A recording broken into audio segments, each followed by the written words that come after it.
Uh-oh.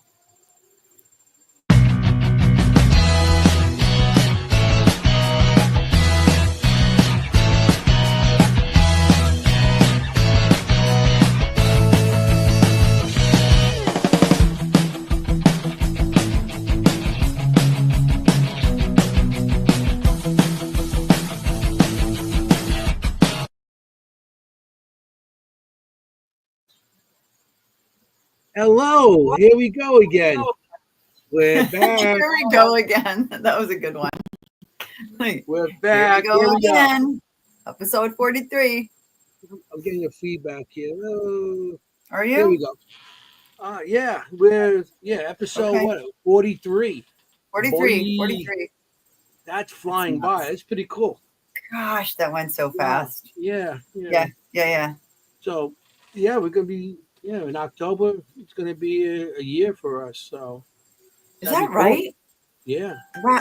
I'm sorry, my phone keeps going off. I don't know what's going on here. It's got like a ghost. Welcome everybody to the Seekers Chronicles, Paranormal Historians, where the history meets the paranormal, and we're here. So, I mean, oh my gosh, sorry. Welcome everybody to the audience. We got a bunch of people already. Welcome, I know we do, and we've got Beyond the Badge is here too. Mary Beth, and we got Beyond the Badge. Yeah, we got a bunch of people there, so that's great. And Melissa, I think, is here as we're talking. So I mean, usual. No. We're having trouble tonight. Sorry, I have new foster kittens, and it's like madness. Oh, okay. It's like kitten madness everywhere. Like kittens all over the place. Yeah, exactly. It's like herding cats. Exactly. Hey. That's interesting. So this is already, we have a cool comment. Beyond the Badge. Mary Beth was thinking of you guys today. I think of you guys every day because I drink out of my Beyond the Badge mug in the morning. Well, what did you do this weekend?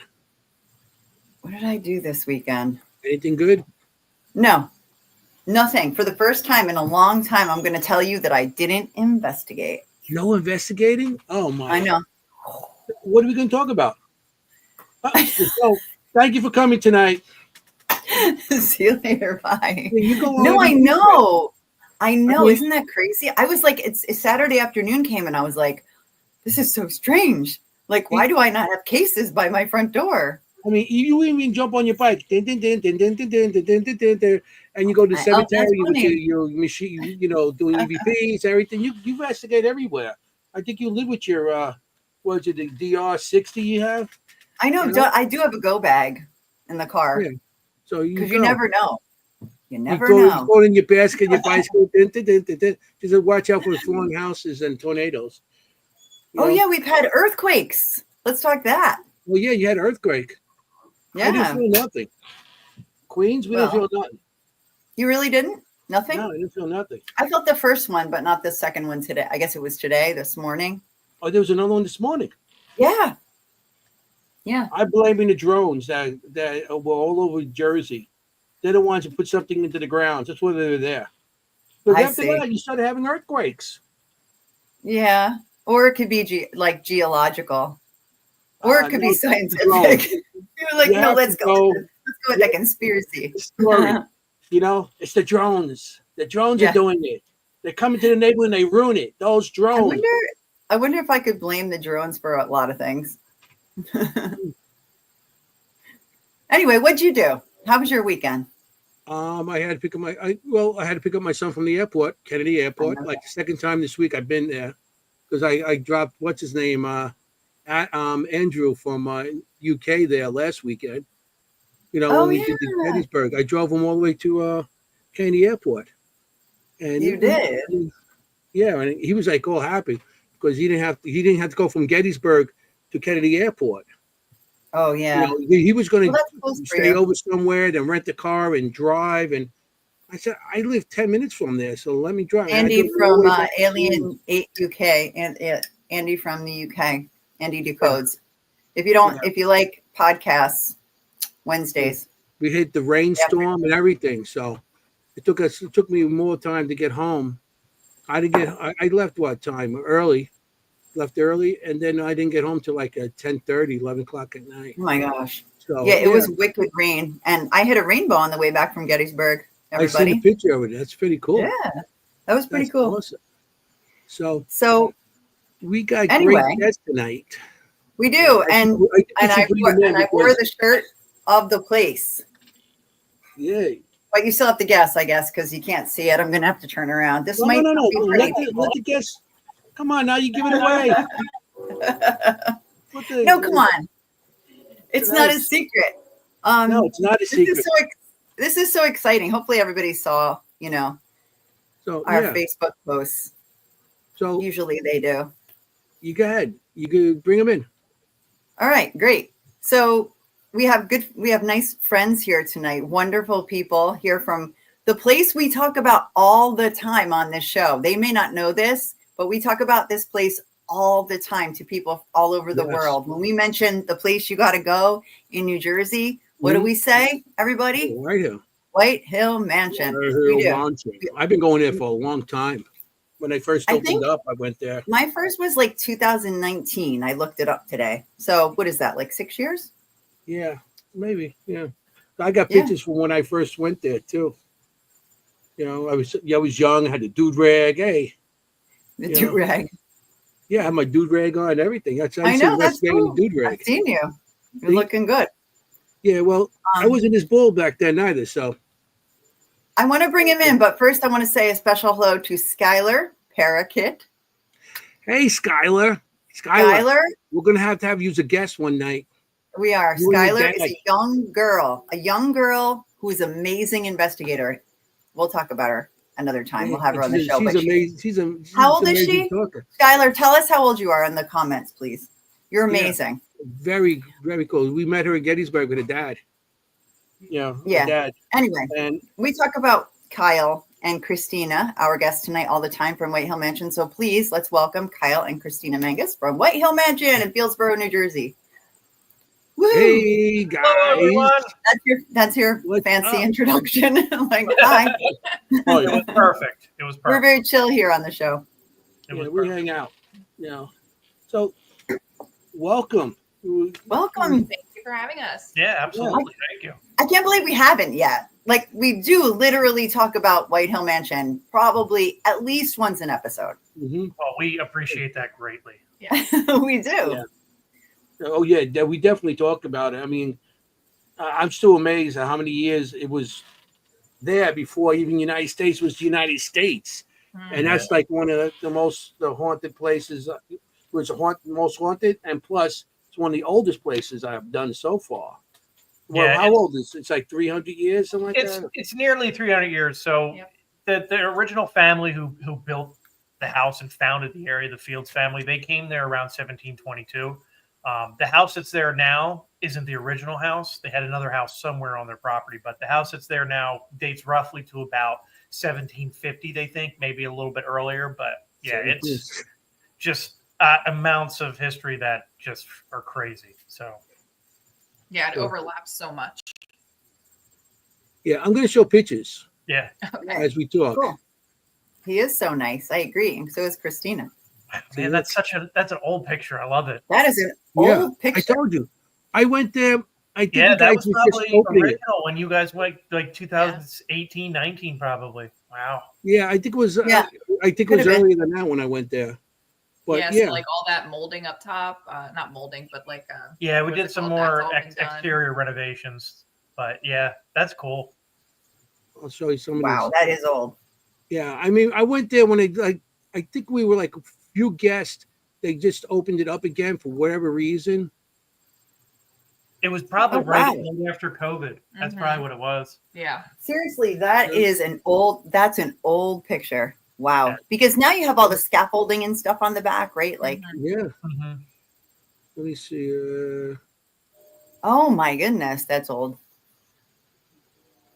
Yeah, and what I find interesting on this house is that the part on the left was added on, wasn't it?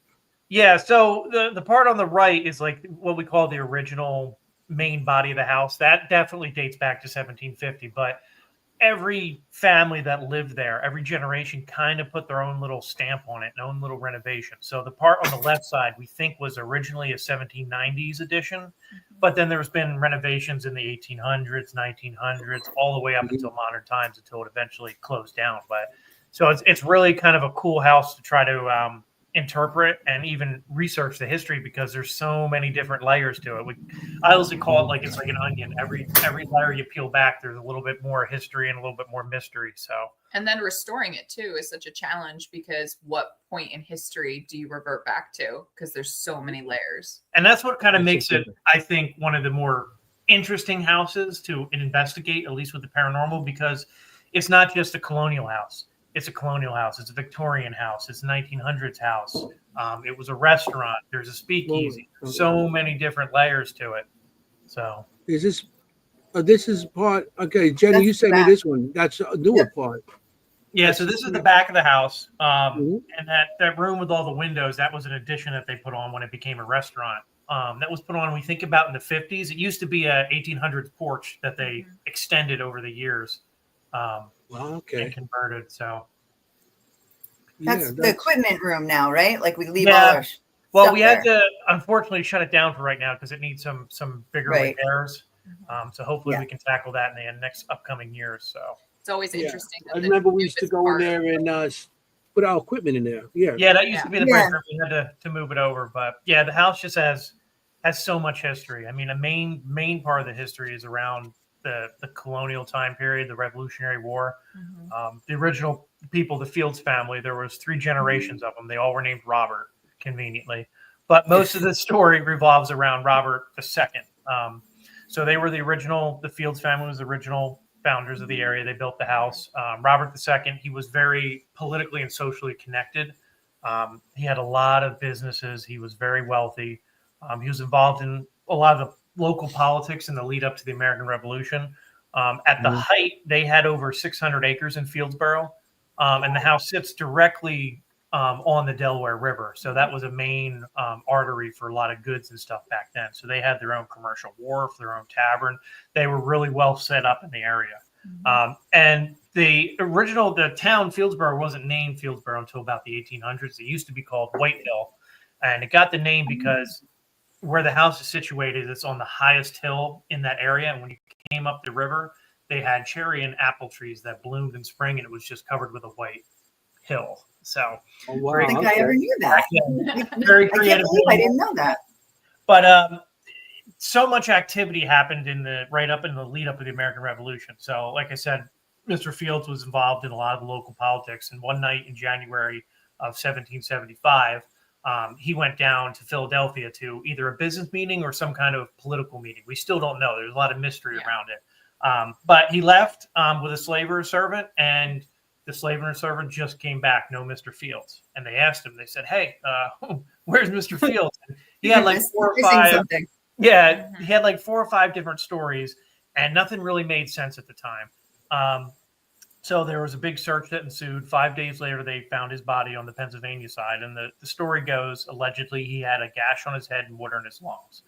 But it was the 1700s, and we didn't really have a lot of good, like, crime scene stuff. So they kind of just brushed it under the rug as an accidental drowning. But there was some rumors that it could have been either politically motivated or business related. But that kind of left his wife, Mary, pregnant with her 7th child, to run all his businesses, all the acreage, everything. And then basically the American Revolution broke out right on her doorstep.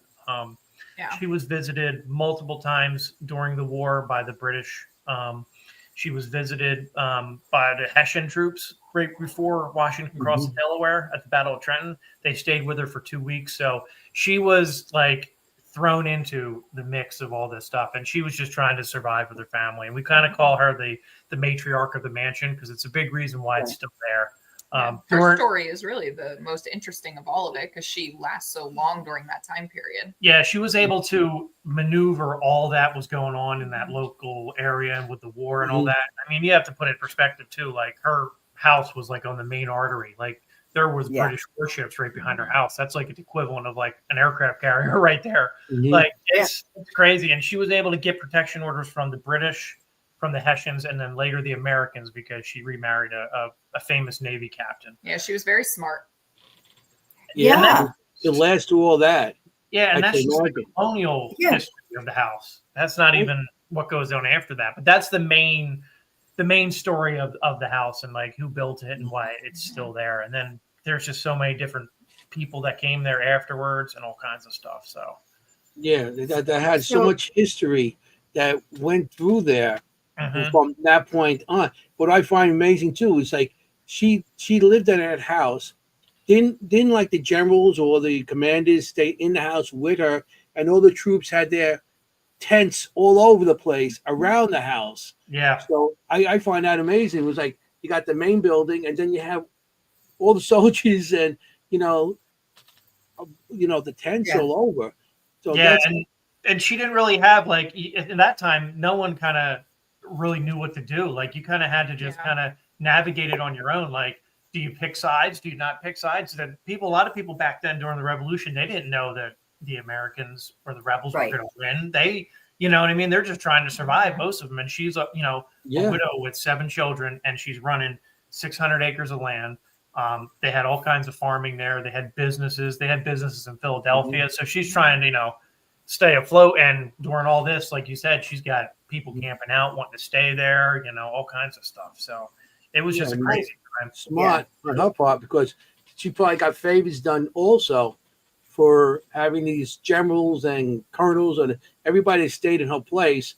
If she needed something, say, hey, you're my place. Can I have, a favor done? And that was smart on her part, business-wise. Yeah, and we always kind of she remarried a guy named Thomas Reed, and he was a very famous regular merchant captain before the war broke out.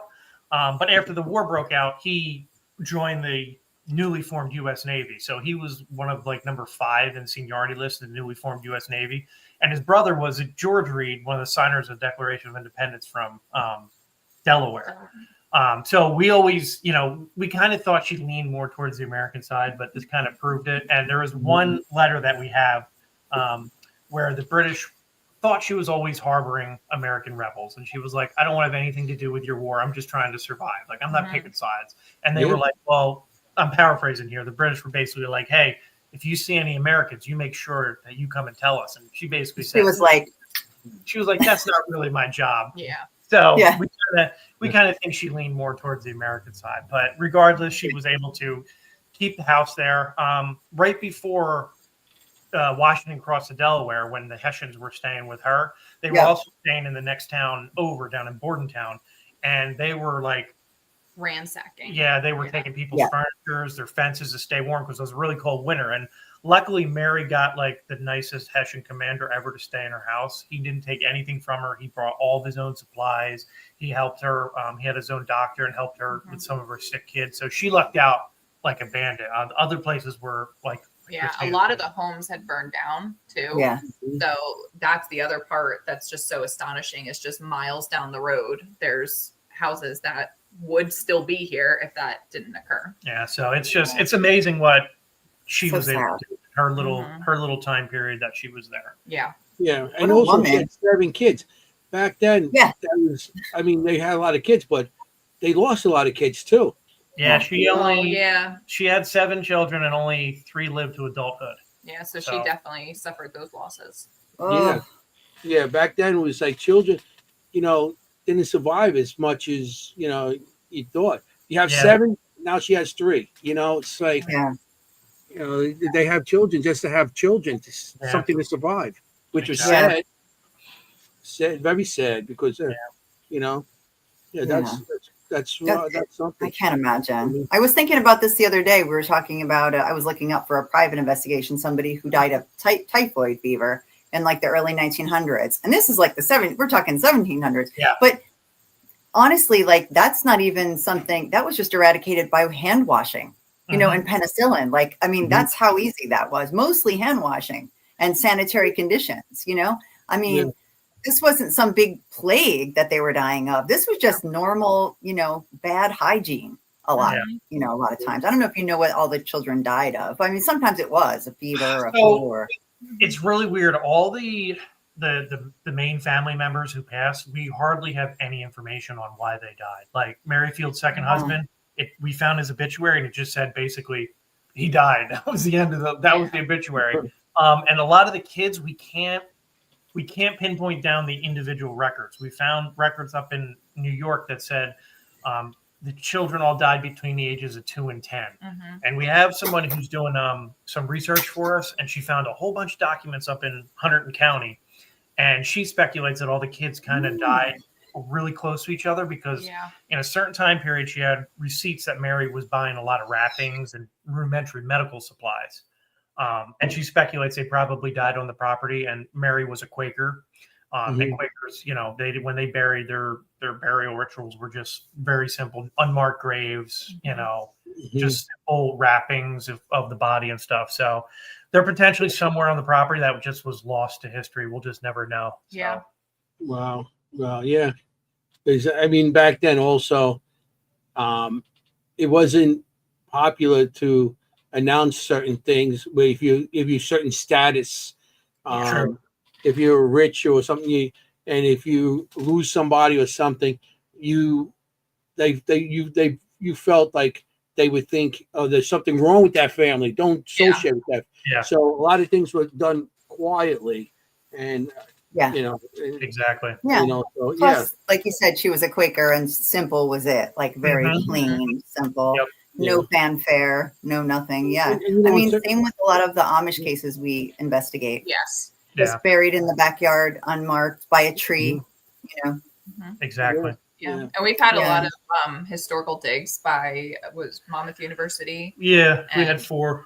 We had 4, so we haven't found anything like that. But what's really interesting though is we've had, like Christina said, we've had 4 archaeological digs on site, and they found over 20,000 artifacts, and ranging from prehistoric all the way up to like modern time. But they determined through those digs that before there were any European settlers on the property, there was Native American land, and specifically the Lenape Indians were there for probably thousands of years. Yeah. They even found an axe head right in the front lawn of the mansion, and they dated it to a couple thousand years old. What it kills me is it's like the spot that it's high traffic area. Yeah. So literally everyone who visited probably walked right over it and didn't know, and it wasn't far down either. And that's what I think. That was so. That's crazy. Yeah. I think that's amazing. That's what makes White Hill, I think, such a unique place to investigate and a property, because there's always been a habitation. There always been people there doing something from thousands of years all the way up. And now even we're there doing something completely different than what it was intended for, but people are still coming there. So people are still, there's always traffic there. Yeah. So it's just one of those places that's never stopped having people there for a long, long time. Yeah. Right. Do you want to go into that? Like what happened after Mary? Yeah. So the Fields family and Mary, they were there for about 80 to 90 years. Eventually, 2 of the Fields children married into the Stockton family. So Richard Stockton from New Jersey was one of the signers of the Declaration of Independence. So 2 of his kids married into the Stockton family. And eventually, Mary went and lived in Princeton at the Stockton family, residence for a while. She eventually, when she passed, I think 1816, she's buried in Princeton Cemetery. We just found her this year. So that was a really cool thing to find. She's the only one that we know exactly where she is from the original family, I guess you want to call it. Isn't that rewarding? And I can't explain why, like find a grave and you find the grave. Like I've done that on podcasts. Well, especially being Quakers, like that was the thing that was so challenging about it. Yeah, and with her being remarried, her name, she did change her name to Mary Reed. So it took a little bit to find it. But the Fields eventually they lost the property in around early 1800s. So they had it for about 90 years. And then in the 1800s, it switched hands with multiple families, still remaining as a family home. Everyone stayed there for like 10 to 15 years. In that time period, we had a guy from New York named David Bruce, who was a famous typesetter and invented a typesetting machine that revolutionized the printing industry. So that was really cool. And after him, we had 2 guys who owned Arsenal Pottery, which was one of the largest producers of textiles from Trenton, New Jersey. And they invented a whole bunch of patents and tools that revolutionized that industry. And all those families, they did their own little renovations to the house. And then in the late 1800s, early 1900s, there was a family called the Crossley family.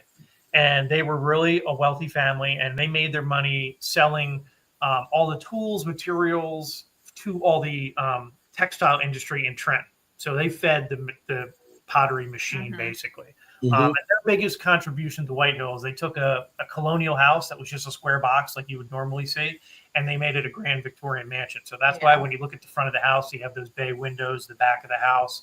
So they did a lot of work to the house to kind of update it and make it more of like a Victorian mansion style. Yeah. So that's where when you look at the house, it's very unique because it's got all those architectural features. Yeah. And But then it's really unlike any other Victorian house It because is. it also has the colonial features. there's so many layers to it. Then after the Crossley family in the 1920s, a guy named Heinrich Glink, he was a German immigrant who started down in Trenton as a waiter and a butler. He eventually bought the mansion and turned it into a famous restaurant called Glink's Mansion House, and his family ran it from 1922 all the way to 1972, and then it ran as a restaurant continuing after that with different families all the way up until 1992, until it eventually closed down. But everyone knows what happened during the 20s, right? Mhm. Oh yeah. Prohibition. Yeah, So cool. Mr. Glink put a speakeasy in the basement, which is still there. Most of it is all original. Mhm. And it's just a really cool, it's like, for me, it's a snapshot of American history from Yeah. before we were For a country all the way through. It's seen everything. There it is. There's the speakeasy. That's the Yeah. bar down there. Yeah, it's that a bar good picture. conveniently opened the day after Prohibition was lifted.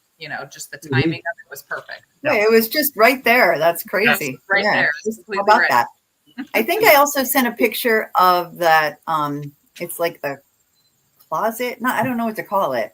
That you were showing us last time we were there. Oh, that. okay. Yeah. So cool. You brought this up. This is really awesome. So our Mhm. last archaeological dig we had was December of 2024. And they know that in colonial times, the fields had two tunnels running from the basement. One went down to the left side of the house, one went from the right side of the house, but they both went down to the hill to the river.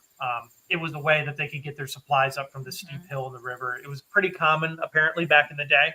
But they found one on the older side of the house. They found that tunnel through ground penetrating radar and kind of know where that goes, but they weren't sure where the other one was. So that picture that you guys just had up, that's where they think one of the other tunnels went through.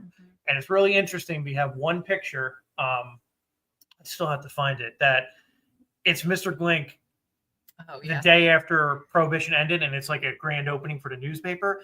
And in that picture, those double doors were shut, and there's a bookcase over it. So we have some local lore that Mr. Glink used to use the tunnels to store illegal alcohol, allegedly, and then he would deliver it up and down the local river town. So it's very convenient that possibly was a tunnel, and then they had the bookcase in front of it. So it's That's really, really it. cool. I mean, in the that refrigerator, that walk-in box, I was told, was that a tunnel in there too? So they think there's a tunnel behind that down a little bit in the basement. So there's also, they also think that there could have been, and most likely was, a well down in that basement somewhere. Oh yeah. That was probably filled in later on, and maybe that's where they put the big commercial fridge for the rrestaurant right over top of it. But we might not know that for a while. So that's interesting. Yeah. Wow. I mean, I actually, because you're right on the river. Yeah. You got a train down below. Was that train always there? Was there like a steam engine at one time? So it's really interesting. That train track was the first railroad in New Jersey. So the John Bull that's sitting in the Smithsonian is the first basic railroad on New Jersey, and that was where it ran. So that was there about 1830. Before that, in the 1700s, there was nothing there. It was just 1830s is when that was roughly put in there. Yeah, so I can imagine how they used to come up on the shore there and bring their whatever in to, and then Prohibition and stuff like that, because it makes sense. And we're really, Fieldsboro and Bordentown, Bordentown's a little bit bigger. Fieldsboro still had a port, but back in the day before the railroad was there, this was a strategic point for getting to New York. So you Mhm. come from Philadelphia up there to either Fieldsboro or Bordentown, then you grab a stagecoach and go across. It was the quickest way to get to New York before Okay. the train tracks Yeah. were put there. So it was a very strategic, important spot, which is Yeah. probably another reason why the Fields built the house and built their tavern down there. So And it's also just where it was positioned, as you described, at the top of the hill. It Mhm. was so Yeah. prominent. Like you came right around that corner on the Delaware River, and you're not going to miss it. Mhm. Right.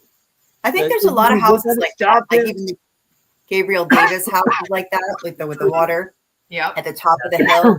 I think that was common. Yeah. Yeah. Like you had a tavern that you could go up and Mhm. yeah. Was Take a break. that a stop at one time that people could get off, go to the tavern or to the mansion? Yeah, so the house where it sits, we're at the top of the hill. The next street over is the original Colonial Street, and at the bottom of that hill, right on the river, the Fields used to have another big house Mhm. that burned down in the '60s, unfortunately. But yeah, that's where there was a commercial dock that steamboats would stop and their train tracks would stop. Yeah.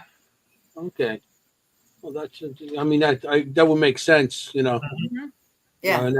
And at that time, did they still have their 300 acres, or was it cut down and being? So at that time, it slowly over the years, like when the Fields left in the early 1800s, it started to shrink down. They started every person sold it off a little bit, and a lot of the town now used to be the property of Fieldsboro, but they broke it up over time. Oh wow! And some of the owners during different time periods were really struggling financially. So that was also a way that they were buying up property, selling it out, like as a way to be able to try to stay afloat. Right. And that was a big reason why it was changing hands so frequently over those like 15-year pockets, because there was a lot of financial hardship that was occurring. Yeah, that's a lot of acreage to take care of. Yeah. Yeah, was it farms or was it just residential houses or? So they broke it up, I think, in farming Mhm. plots first. Originally, the Fields they had 600 acres. We know they had a huge apple orchard. We know they had a cherry orchard. Mhm. So part of that was probably, on that property. We don't know where it is, but then it was broken down to farms and then eventually over time, residential lots and whatnot. Yeah, but most of this area of New Jersey, like Bordentown, Fieldsboro, Chesterfield, were all farmland for a really long time. Yeah. Like even during the time where it was a restaurant, a lot of this area was farmland still. Right. Really? Okay. Right. For people who don't live in New Jersey, they don't think of it like that. But I mean, it is the Garden State. We have lots of trees and farms and things like that, especially in that area. Yeah, Like you said, Central. I'm in New York and they call us the Big Apple. Why? I don't see no apple trees anywhere. I don't know. Maybe that's where the Fields got them from, New York. Yeah. Yeah. There you go. They gave us their name over there. Mhm. Yeah. That's interesting how, how these people started off getting all this property and then they selling it off. And I mean, through the years, the history of all this stuff going on. Because when you come in, you still got that long driveway. Matter of fact, Jennie has a video of it. I took a video. So at the end, forgive my car door. Video after we're done talking and stuff like that. Yeah, she videotaped coming up to the front, get in front of the house. So people could see what it looked like. Yeah. But I mean, you still got a nice. How much land do you have left on there? Because it's still a nice piece, a lot. So in the early '90s, the house was bought out. The last people that ran the restaurant were bought out from the chemical company next door. There was rumors that they were going to use it for office space, but they never really did anything with it. So in the early 2000s, the local town, Fieldsboro, acquired the house through eminent domain or some form. They got the house, and it was broken down to about 1.5 acres. And Fieldsboro, basically, the town saved the house, but they're the smallest borough in New Jersey, so they don't have a lot of resources. So they didn't quite know how to start the project. So then the Friends Group, which we're 100% nonprofit, everything we bring in through all of our programming goes right back into saving the house, kind of work in conjunction with them where we kind of raise all the money and help repair it and fix it. So, but it's basically about 1.5 acres now, and there's a public park around it now. There's a nice little pathway and stuff. So. And there is one private residence right adjacent to the property. And then that's when you're coming down the house on the left-hand side. Yeah, that's actually it's a really interesting story. So we believe that house is the original carriage house from the 1700s. Oh my goodness! That was converted over the years into a private residence. And now the guy who owned the restaurant in the 20s, Mr. Glink, his grandson lives there now. So he's been there for a long time. He's in his 80s, and we got a lot of the, the family stories and stuff from him. So he's a great resource. That's so cool to have. That's a wealth of information right there. But it's so neat because, like, from his house, like, he can look out the window and he can see the bedroom he grew up in. Like, it is really cool. That's amazing. Yeah, it's really cool. I didn't know it was that old. I thought it was more Yeah, recent. we think it is. We're not 100% sure because no one really knows. Yeah. We just know it's old. We have pictures from the early 1900s when, like, the Glink family originally was there, and you can see it. You can see it in there. So really, like the slanted roof. Yeah, but you're not sure if it's original or rebuilt or something. Yeah. Well, you can also look at the how the way it's built also. And I mean, the certain nails, even this wooden, the lats and everything else, just by the construction of a location, you could tell the error, pretty much not the whole exact time, but pretty much the error between this and this. This is what they were using for material, and this is especially the nails. Exactly. The nails alone, really. The flat nails or the round nails and everything else. So you could tell, like, just by that. And it's interesting, just by, because I mean, I'm a retired electrician, so I was in a lot of construction in the city and stuff like that. So when I go to a place like White Hill, I look at I'm like, wow, this is this is how they, I see skyscrapers, how they're putting them up now. And this building's been around 300 years. Now, is the skyscraper going to be around, or these buildings, these residentials or whatever we might be working in, are they still going to be around back then? Exactly. And I find it interesting how they constructed houses and buildings and everything from that era without the equipment that we have now. Exactly. Well, in terms of our process of working on the house, it's interesting that the newest extension to the house is the one that's causing us the biggest problem. The more modern stuff is a bigger problem. Yeah, all the older stuff, like it's like those windows, those doors, like they are solid. Yeah. They're not going in. Yeah. It's the other stuff. It's the newer things. And it's so funny. It's such a cool house because there is so many different layers. There's so many different architectural features, but then it also makes it a lot harder when you go do the historical preservation part of it, because it's not like you walk into the room and you're like, okay, cool, this is a Victorian built house in the 1800s, and we know how it's like, oh no, that's 1700s. Over here they put an addition on and they just did, you know what I mean? So there's so many different layers to it. It's not so straightforward.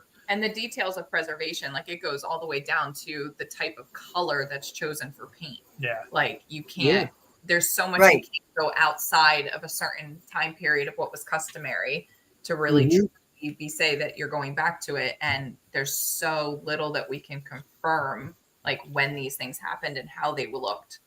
Yeah. You can't go to the Home Depot for that. I never thought it'd be so hard to get photos of a house like that.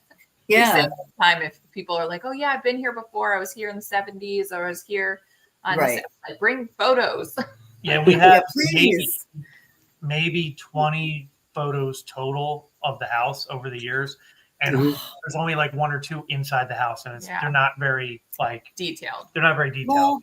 Well, you probably have more stuff now because everybody has a cell phone. Exactly. And back then, cameras weren't always brought places because it was so expensive to buy the film and to develop the film and all this stuff. And if you didn't have somebody back in like this 1800s, they had those big things with the black powder and a poof type of thing. If you didn't have somebody coming along and taking pictures, you're not going to have them. Yeah. I mean, what back kind in of the pictures do you 1700s have? and before that, so you need somebody drawing. All the pictures we have, a portrait or a drawing. We have the oldest one we have is a painting from the 1830s, and then we have a large glop of them of ones from the 20s and 30s when the Fields family, the Glink family was there when they opened the restaurant, but they're all from the exterior. Yeah. So there's nothing like that Because shows. it's all drawing you to the restaurant, but There's nothing that shows Yeah. you the inside of the house. Like it was a family portrait standing outside in front of the house. Nothing Right. like here's this room, here's that room. You know, and we have a photo of the commercial kitchen, so we know like that layout. Like of all the things, they chose to picture the commercial kitchen. but even like the right before the Fields family, there's a few pictures from the 1900s. I keep saying the Fields family, the Glink family. Right before them, the early 1900s, and they're just the exterior of the house. Because I guess, like Anthony said, the cameras weren't. It was a very expensive thing. So, but yeah, it's cool to see the house over the years, and then hopefully we can bring it back to that. That's our goal. That's our plan. For sure. Yeah, For I sure. mean, and that's the whole thing. It's such a big house, and I mean, to keep it to what they want it to be historic and everything, and you keep it to that historic part of it. You need that kind material. You need this. You need everything specially made, so they can say, "Well, yeah, you tried to keep it as much as possible to the original," because some of the stuff, some of that material don't exist anymore. Yep. No. They changed everything.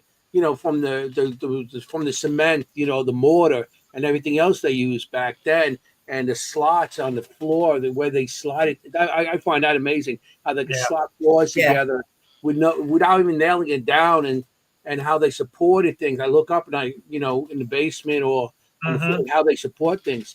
And a lot of that material don't exist anymore because the new stuff came in, and it's cheaper to make the newer stuff than to make that old stuff. Yeah.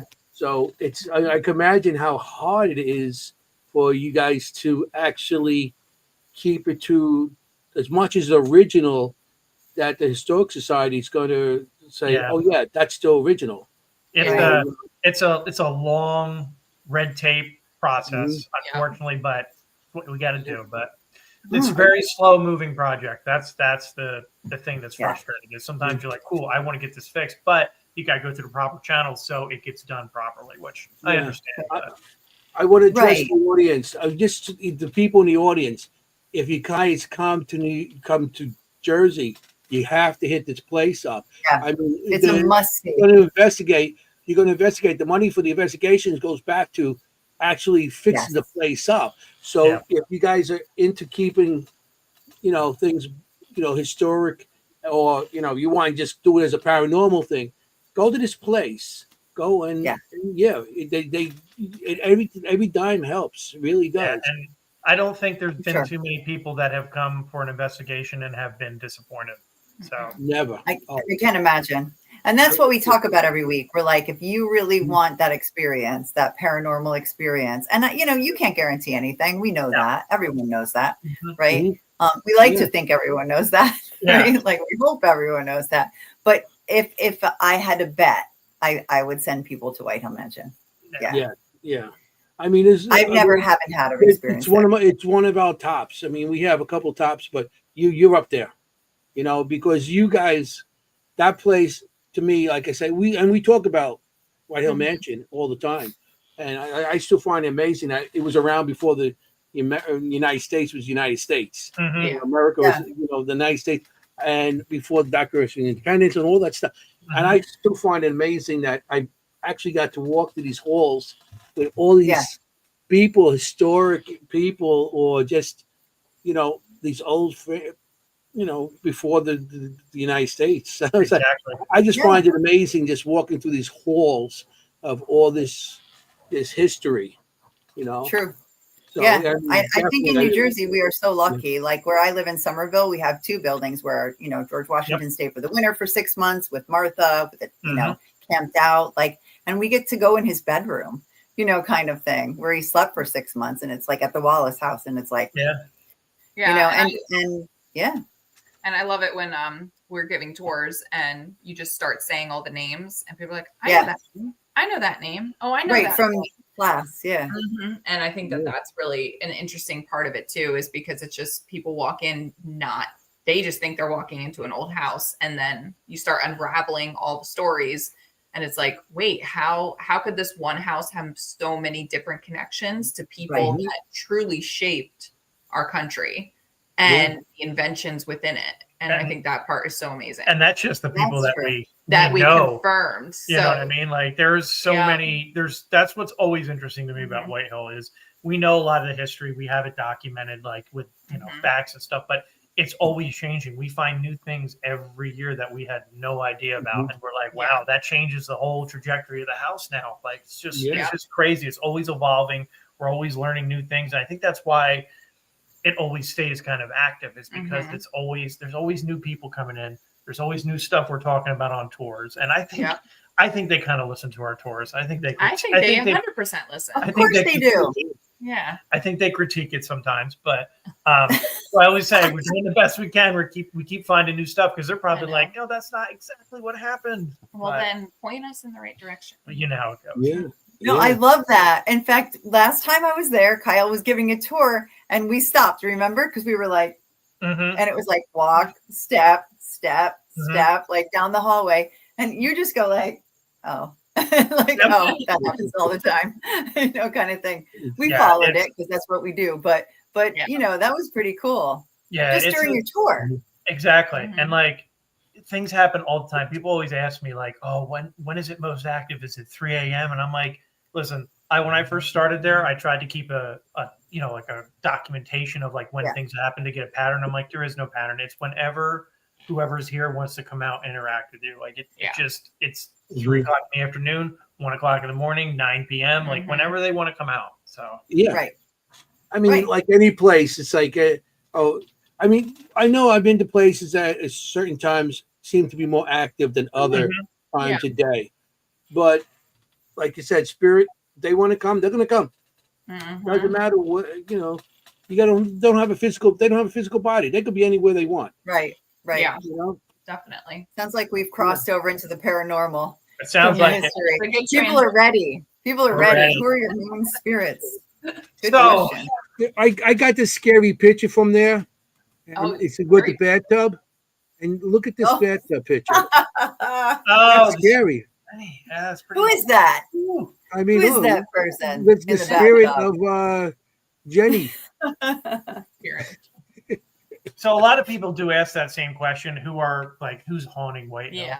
And I honestly, this is my personal opinion, and just from what we've experienced and what people have reported over the years. So I think there's a small group of, I call them like the core spirits, and I think it's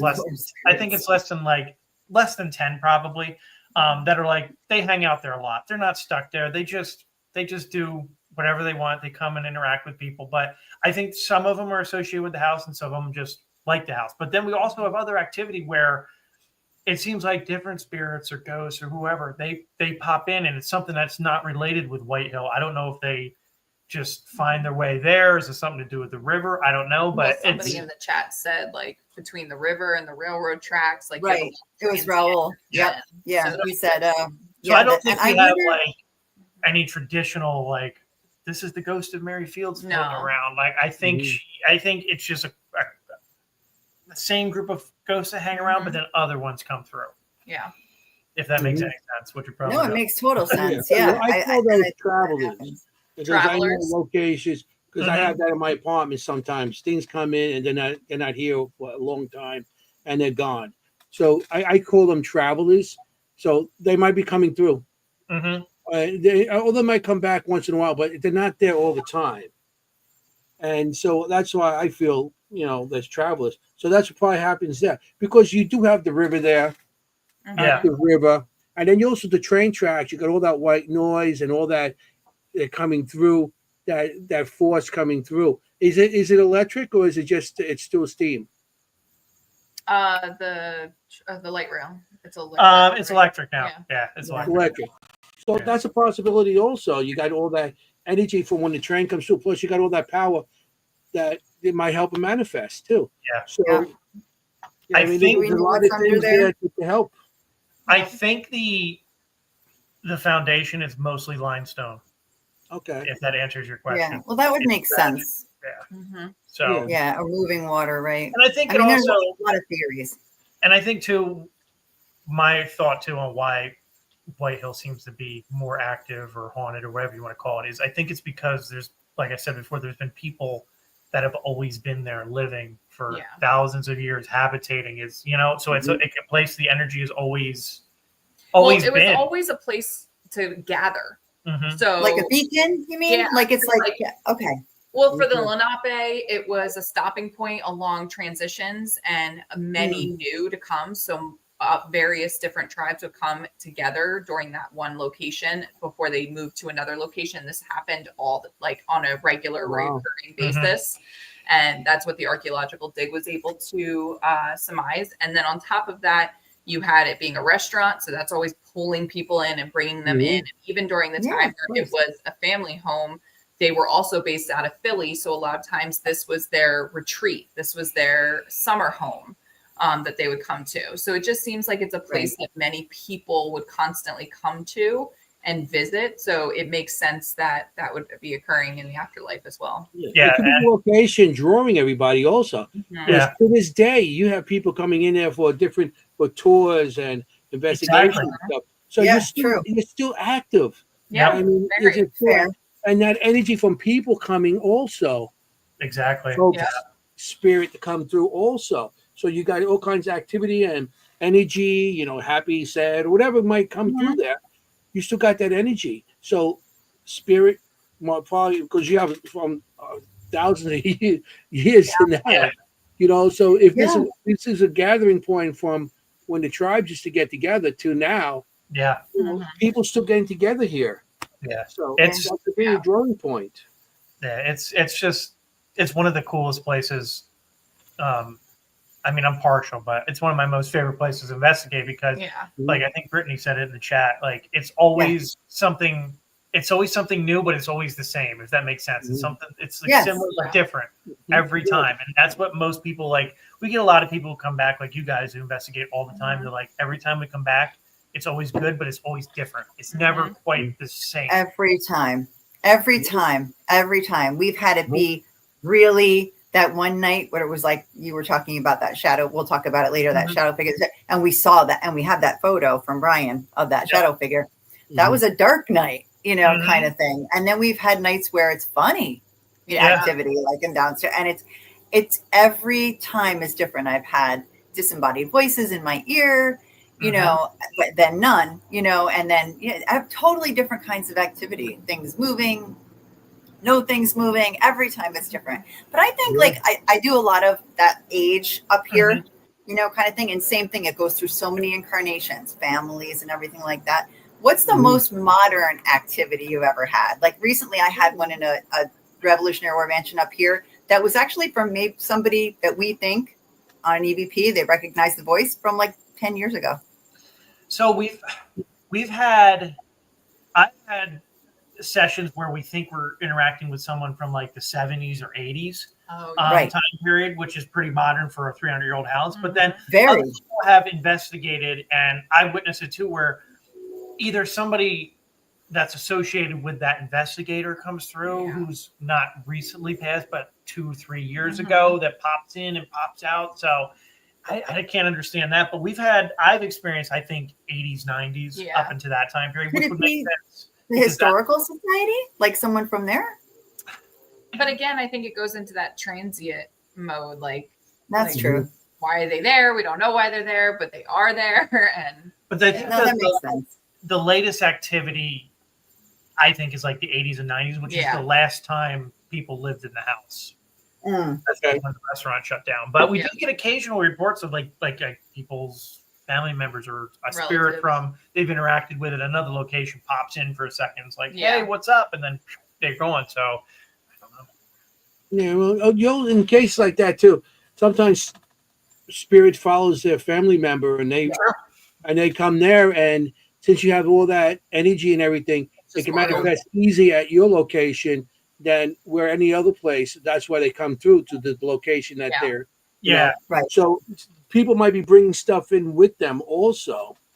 And and that's how you get that also with the people like in the 80s, 90s. So if somebody says, oh, I just got somebody, it could be something that followed them in also. Sure. So it doesn't necessarily it's an active location, but it might not be considered part of that location, but that might just follow the person.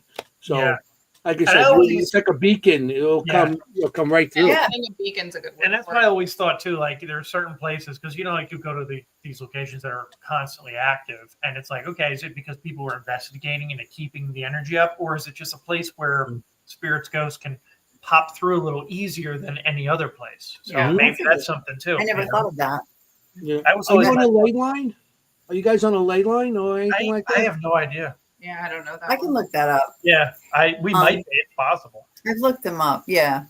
Yeah, and also, you Yeah. know, is any hills, any of the Native Americans buried around there, or any hills? So from the archaeologists and what they found on site is they don't think it was ever. They can't find any evidence that it was like a village. They think what happened was it was like a known stopping ground for groups like, a certain tribe would come through and be like, okay, we can stay here for a couple months. This is our spot while we're moving. We know it's Like there. it's safe. There's resources. And it was like a generational thing that they used over and over again. It was like a known, like this Yeah. is our place to camp out for a couple months. Yeah. So there was That's enough amazing. evidence to show that they were reoccurring in terms of stopping at that location, but not settling. And they didn't rule out that there could have been like a permanent settlement there, but they said in the 1700s when they came in and basically built the house and repurposed the land, that they could have destroyed any evidence that was there prior to that. Yeah. So, True. Yeah. but they did Fair. find enough stuff that showed that they were there for thousands of years, living on the land for extended periods of time. So. Yeah. That's amazing information. It's all clearing there. Was Yeah. it always a clearing? All the trees cut down, or was it always a clearing in that area? So it's the highest hill in that long section of the Delaware River. And we know that in colonial times, they cleared all the trees off. So you could just see the house when you came up the river, from pretty far away. But even back when it was, in Native American times, it was probably the highest point. Yeah. Oh, that they sure. Easily see and go, let's stay there. Makes sense. Yeah. Yeah, because they could defend themselves easier also. Exactly. Yeah. Yeah. Exactly. Yeah. It's a fighting And you can point, see better. Mhm. Yeah, makes there's more no sense, convenience stores. Like, you can't Yeah. think like that back when there was nothing, right? Like that was probably pretty high, Exactly. kind of thing. Yeah. Like, That makes Wow. sense. That's pretty cool. That's I'm learning some more history about the place, and I've been going there a while, and and like you say, there's new history coming out all the time about the location. Yeah. So I might have heard something 10 years ago or 5, whatever, and now I'm hearing something new. Oh, And yeah. it's very interesting. Yeah, every time you come back, you'll probably get some Something new new. piece of information because we find out new things. I mean, it's just it's all like of our volunteers are always trying to find something. it's endless the amounts of information, and just like when it's the same thing. The history is the same thing with the paranormal at White Hill. Whenever I think we have the history narrowed down, like yes, we got it, it changes, and the paranormal is the same way. Just when I'm thinking, I'm like, okay, we're having the same activity over and over again. Maybe this is a certain spirit, and then whoop, it changes, and then I'm like, there goes that theory. So Yeah. They just like to mess with you. Was it the third floor? Yes. Okay, this is what was it at a third Bordello? So, was the that third hole in the floor- wall? I remember just a hole in the wall. Now you got it all cut nice. yeah. Yeah. So there's like 3 parts of the attic for people who haven't been there, right? So there's a small part, a big part, and then there's a smaller part that you go down into. So we can't prove it through historical documents, but we also can't disprove it. A lot of it is from local stories, local legends that in the late 1800s, early 1900s, that part of the attic was being used as a bordello or a brothel. It's conjecture at this point. I can't say 100%. Like, yep. The only thing I know is a family lived in the house, and that was the documents we have on the deed. But other than that, we can't prove it. But there's a lot of weird activity down there. A lot of people get touched. A lot of people get like a weird feeling down in there. We've set a recorder down there overnight, and we had 3.5 minutes of a music box playing. In the attic, there's no electricity, there's no music, anything in the house. So it's a really weird area up there. The whole attic is a big haunted hotspot. It's a vibe. It's a vibe. It's a vibe. That's for sure. Sometimes you'll get like normal haunted house activity. It's as corny as that sounds, but then other times you'll get like weird shadow figures, just insane, intense activity that you're just Intense is a good word for it. that you're like, I don't know what this is. And I've been there 6 years. Dawn, our president's been there 11 years. And we don't. There's no rhyme or reason for the hauntings up there. No. It's just Yeah. it's so creepy sometimes. Yeah. Oh, When I that was was going to be there, my next question. when I Why the was third there, floor? yeah, one time, well, when I first started going there, I think it was the first time I went there with my friend Bob from Barefoot Paranormal, Mm-hmm. and we went into that little hole thing there. It Mm-hmm. was me, my son, him, Sandra, his wife, and William, who was part of that team at the time. And we went in there, and that's when the SLS first started coming around, and it was so expensive. He was like one of the few people I knew had one. Yeah. And so we go in there, and I'm sensitive, so I could see spirits and stuff. And I seen a little girl. He had one of those Boo Bears, and he put it on the table in there. And that, at the time, it was just a hole in the wall that you could go into, and you had to crawl in. So we're in there, and I'm sitting there, and I see an image of a little girl walking over to the Boo Bear, and I was telling him, there's a girl about to touch the Boo Bear, and as I told him to touch the Boo Bear went off. At the same time, he swung the SLS there, and there was a stick figure on the SLS touching the Boo Bear. That's cool. Yeah. I love when you get evidence. I got her name is Sarah, Mm-hmm. Sarah Ann. So I'm like, Sarah, come, you could touch my hand. You could touch my hand. We're not here to hurt you. So I'm trying to. Also, my hand got cold, and I said, my hand's cold. He swung the SLS to my hand, and there was a stick figure touching my hand at the same time. Wow. That's cool. And I'm like, this is so cool. And I of course, at that time, I was like jumping up and down. It's like, this is cool. Yeah. And I went out the next day and bought my own SLS. Yeah. Of course. Because, I mean, that showed me that all those years I've been seeing things. Yeah. And now here's this thing with a little stick figure. I'm saying there's something there, and the stick figure is standing there. Right. So to me, that's verifying something I'm seeing. Yeah. Oh, yeah. And then So my hand gets validating. cold, and there's a stick figure touching my hand. And we thought it was really so. I was like, wow, that's some evidence to get. And that was when the SLS just started coming out. Yeah. So you guys have a lot of children, like childlike activity? So yeah, it's increased over the years. It used to be not as common, but now we get a lot of kids activity. But the kids, from our reports and what kind of we see, is they kind of only interact with certain people. Yeah. I don't know why. I think it's a trust thing. It could be. I mean, but I've been in the house. I've seen a full body apparition of a little boy. Right. But we've heard them. We've heard kids running. We've heard kids laughing. I never heard that in the past. Where did you see the boy? She I'm was. sorry, a little way. When I first started too, I was skeptical of the paranormal, but I wasn't really into it. The house kind of made me a believer and turned me into the paranormal. But she just came along and helped me out. She wasn't really invested in the paranormal, and she was a super skeptic. And I remember, I'll let her tell her. It's a good story. Yes, let's hear it. It was actually during a group of people that we were about to give a tour for, and they were in what used to be the prep room, or the room where you could leave your belongings.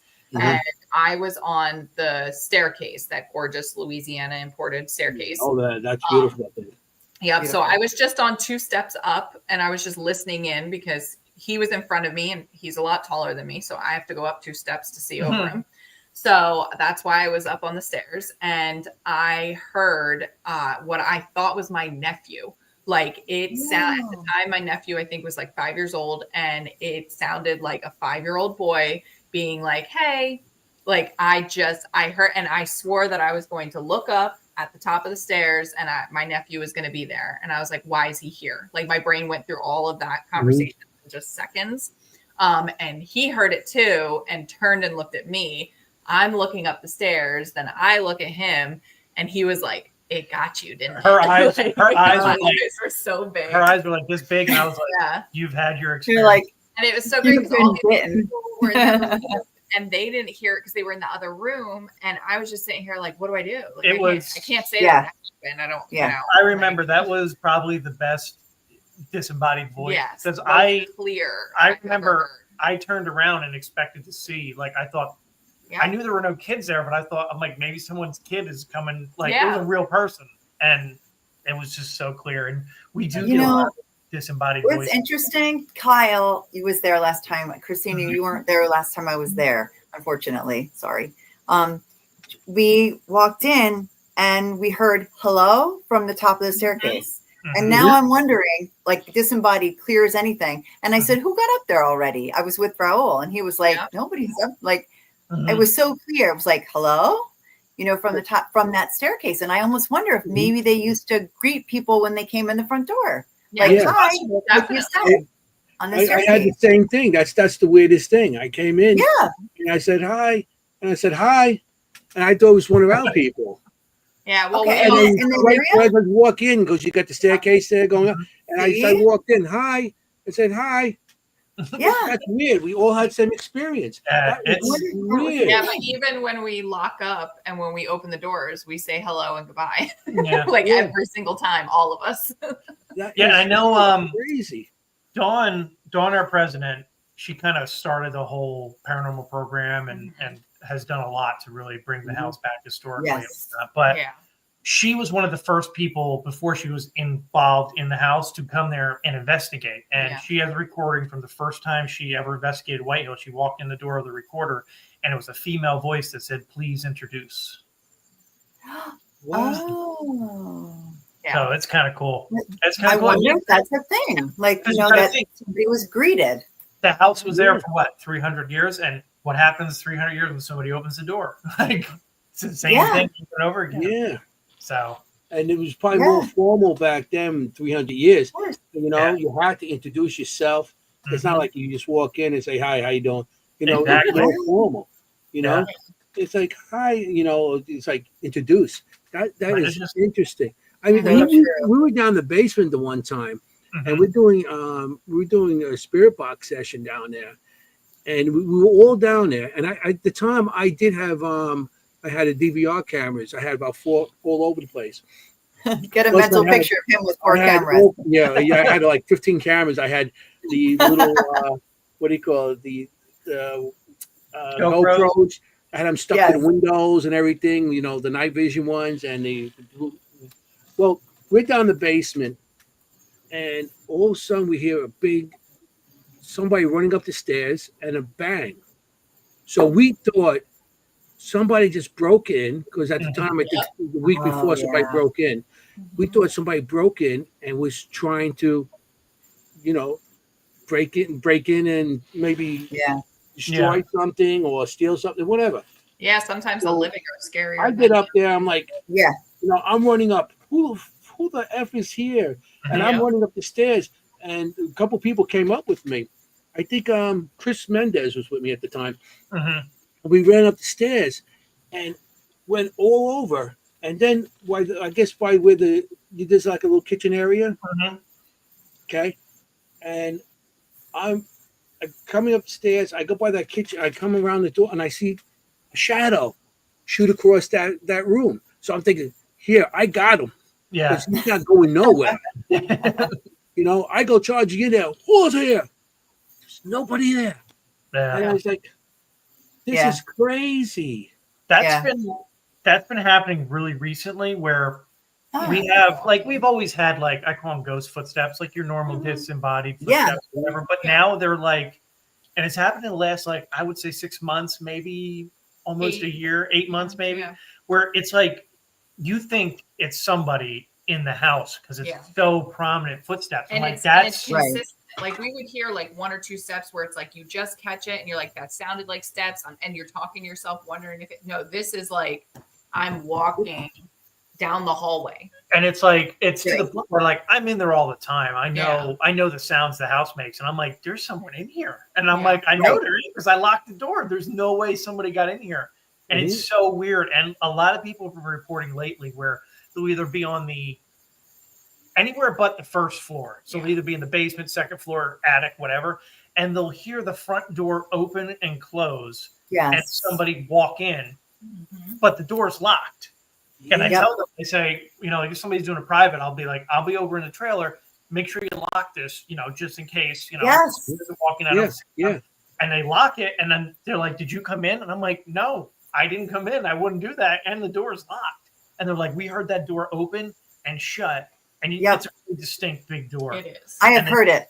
And it's I have heard that. And I'm like, I have no explanation for it. That is so clear too. Like you, Yeah. you hear almost, you just hear like, like you can hear it open, and you can hear the weight of the door almost. You can tell like there's like you said, ghost footsteps, and then there's that weighty human footstep. Like when you and I were last together, those were ghost footsteps. We heard like tap, tap, tap, tap, walk, walk, walk. We were both like, okay, that's not a person back there, kind of thing. Yeah, You didn't it's expect weird, to but see it's not someone a come out. person. Yeah. Down that Right, basement, right. it's That's crazy. right. We were down there also. We're doing spirit box, and I'm standing because you got that old phone that you pick up, and you put by ear, and you're talking to the horn, I guess. Yeah. And on the spirit box, and we're talking, and all of a sudden you hear the phone ringing. You hear it ringing on the phone. Oh, I remember that. Spirit box. Yeah. So I'm like, I'm standing there, so I pick up, say hello. It's like I wanted somebody to say hello, but the phone wasn't ringing. The spirit box had the sound of a ring, and it was the same type of ring because it's the old type with the two bells, and it goes back and forth. And it was that, and I thought it was like this is crazy. That's cool. Kind of like the music box, like that sort of phantom sound. Yeah. So it was wow, that music box thing, that's pretty cool. Yeah, the basement is really another active spot. The basement and the attic are pretty active. Yeah, for sure. I mean, everybody, it seems like everybody loves the basement the best, but I love that third floor. I think you're right. Like there's no explanation for it, but when you walk up that set of stairs into that third floor, you just know. And I'm not as sensitive like Anthony at all. But even when you walk up into that third floor, I'm like, okay, what do we got here? It's a different space. But I think Jennie described it really well. Like, because the same thing, like I'm not sensitive at all. And that space is like the one time that I'll feel something. And that's kind of what it's like sometimes when you walk through the house, like you'll be like, it feels different. Like you're almost like the best way I can describe it is like you're almost like going into a different time period. Yeah. Like it's just like a shift. You're like, it's not a bad shift, but you're like, something's just different here. Like like time travel or something. I don't know. No. And you don't feel alone up there at all. Ever. Ever. There was a doll up there, and the doll taking pictures. It looked like the doll's face was like changing. Yeah. Up there. There was a doll. When we were there, we had a doll. There was a doll sitting in the middle of the room on the chair. And every time you looked at it, it looked like his face was like, like he was looking at you, and then you're looking away from you. And I mean, up in the third floor, especially, a lot of people report, and like I've seen them, it's a lot of shadow people or weird mists and just all kinds of, and like the ones that I've seen were, the best way I can describe it is it looked like someone in like a black spandex suit.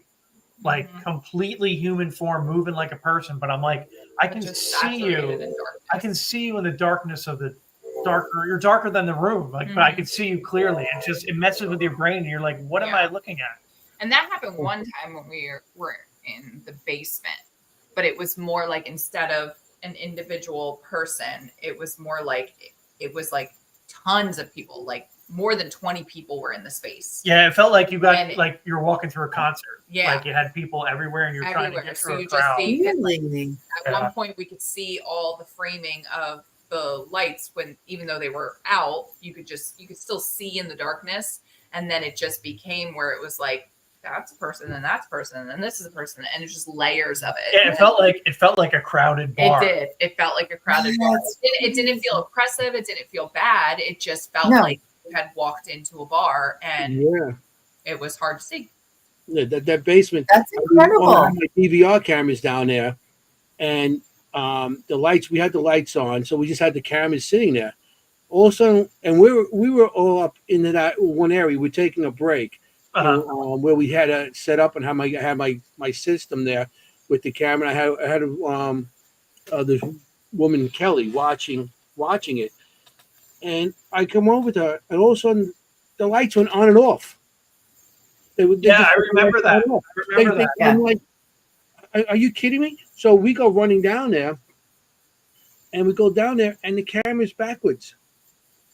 The camera was turned around towards the stairs because I had it towards the bar. It was turned towards the stairs.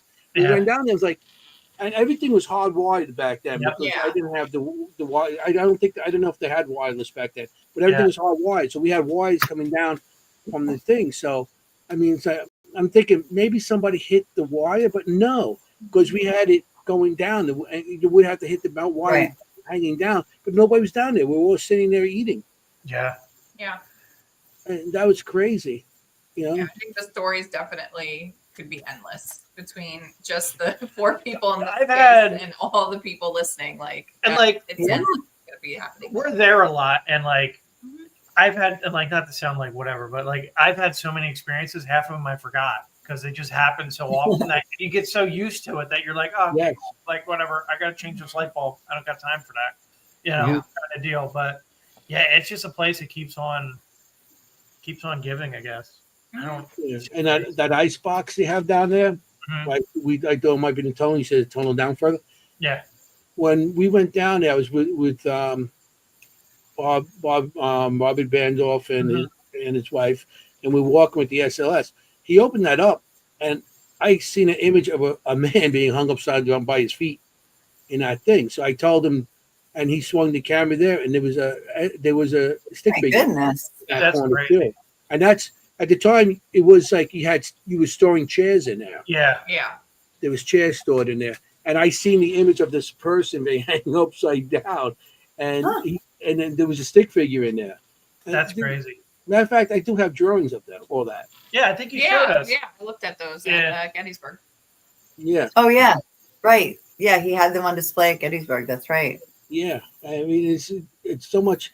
The location. I'm back to the audience. You guys got to go there. Yeah, don't miss it. We say this Not every just for week. paranormal, just for the historic part of it. Yeah. I mean, it's such a Yeah, for wonderful. sure. It's a great place to go Yeah. to. And like, I get the most satisfaction. Like, even if people just come for ghosts and they don't know anything about the history or they don't care, by the Yeah. time I get done giving them a tour, they usually are like, wow, that's incredible. So if we Yeah. can help preserve the history through the paranormal, Do Yeah, so. whatever. we're winning at this Yeah, point. much you know? fun. Oh yeah, totally. You know, Totally. even in the paranormal, you should know a little bit about the history too.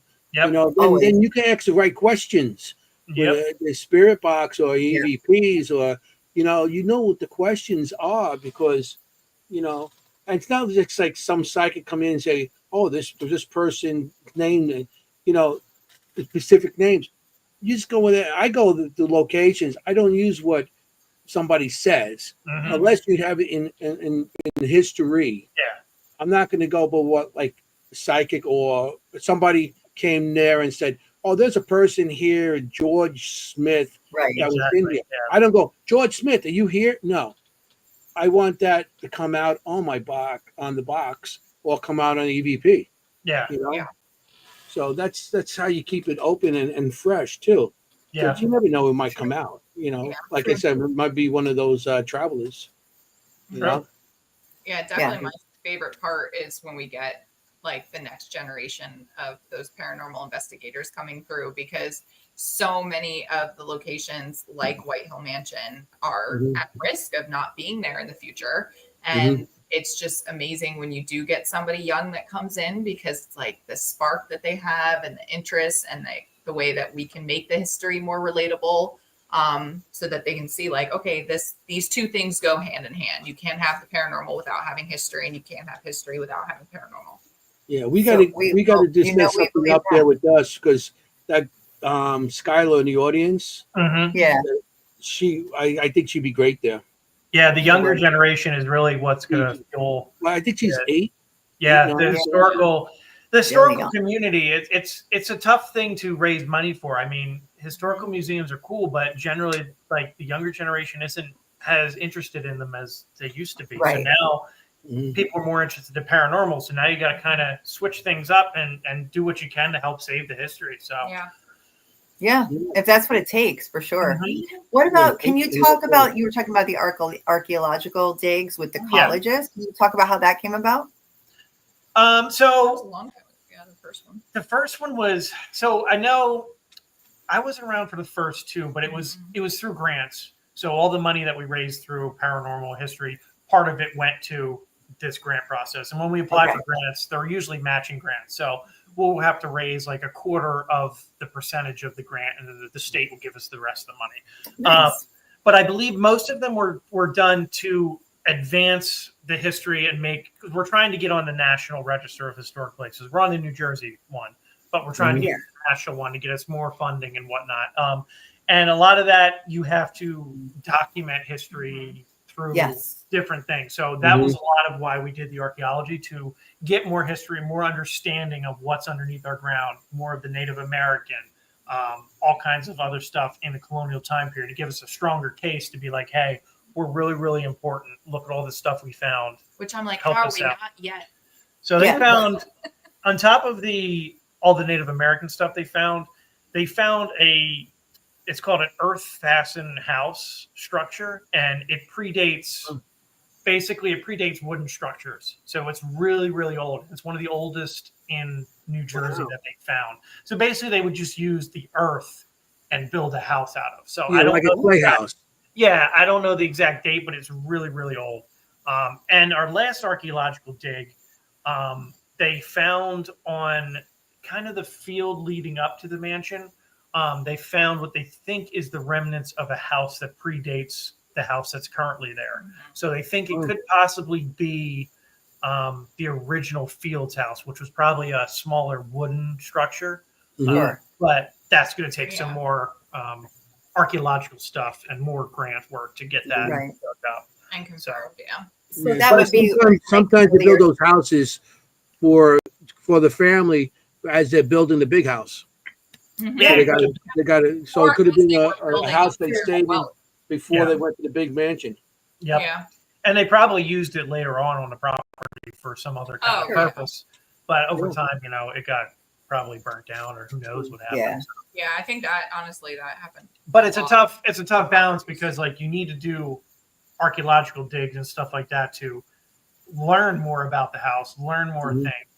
But then you also got to try to save the house too. So it's like a balance. Where do you put all your funds? And whatnot? But one of the digs, they did find the original colonial outhouse. Yeah. Archaeologists were really excited. We were like, cool, have fun with that. Archaeologists get really enjoy.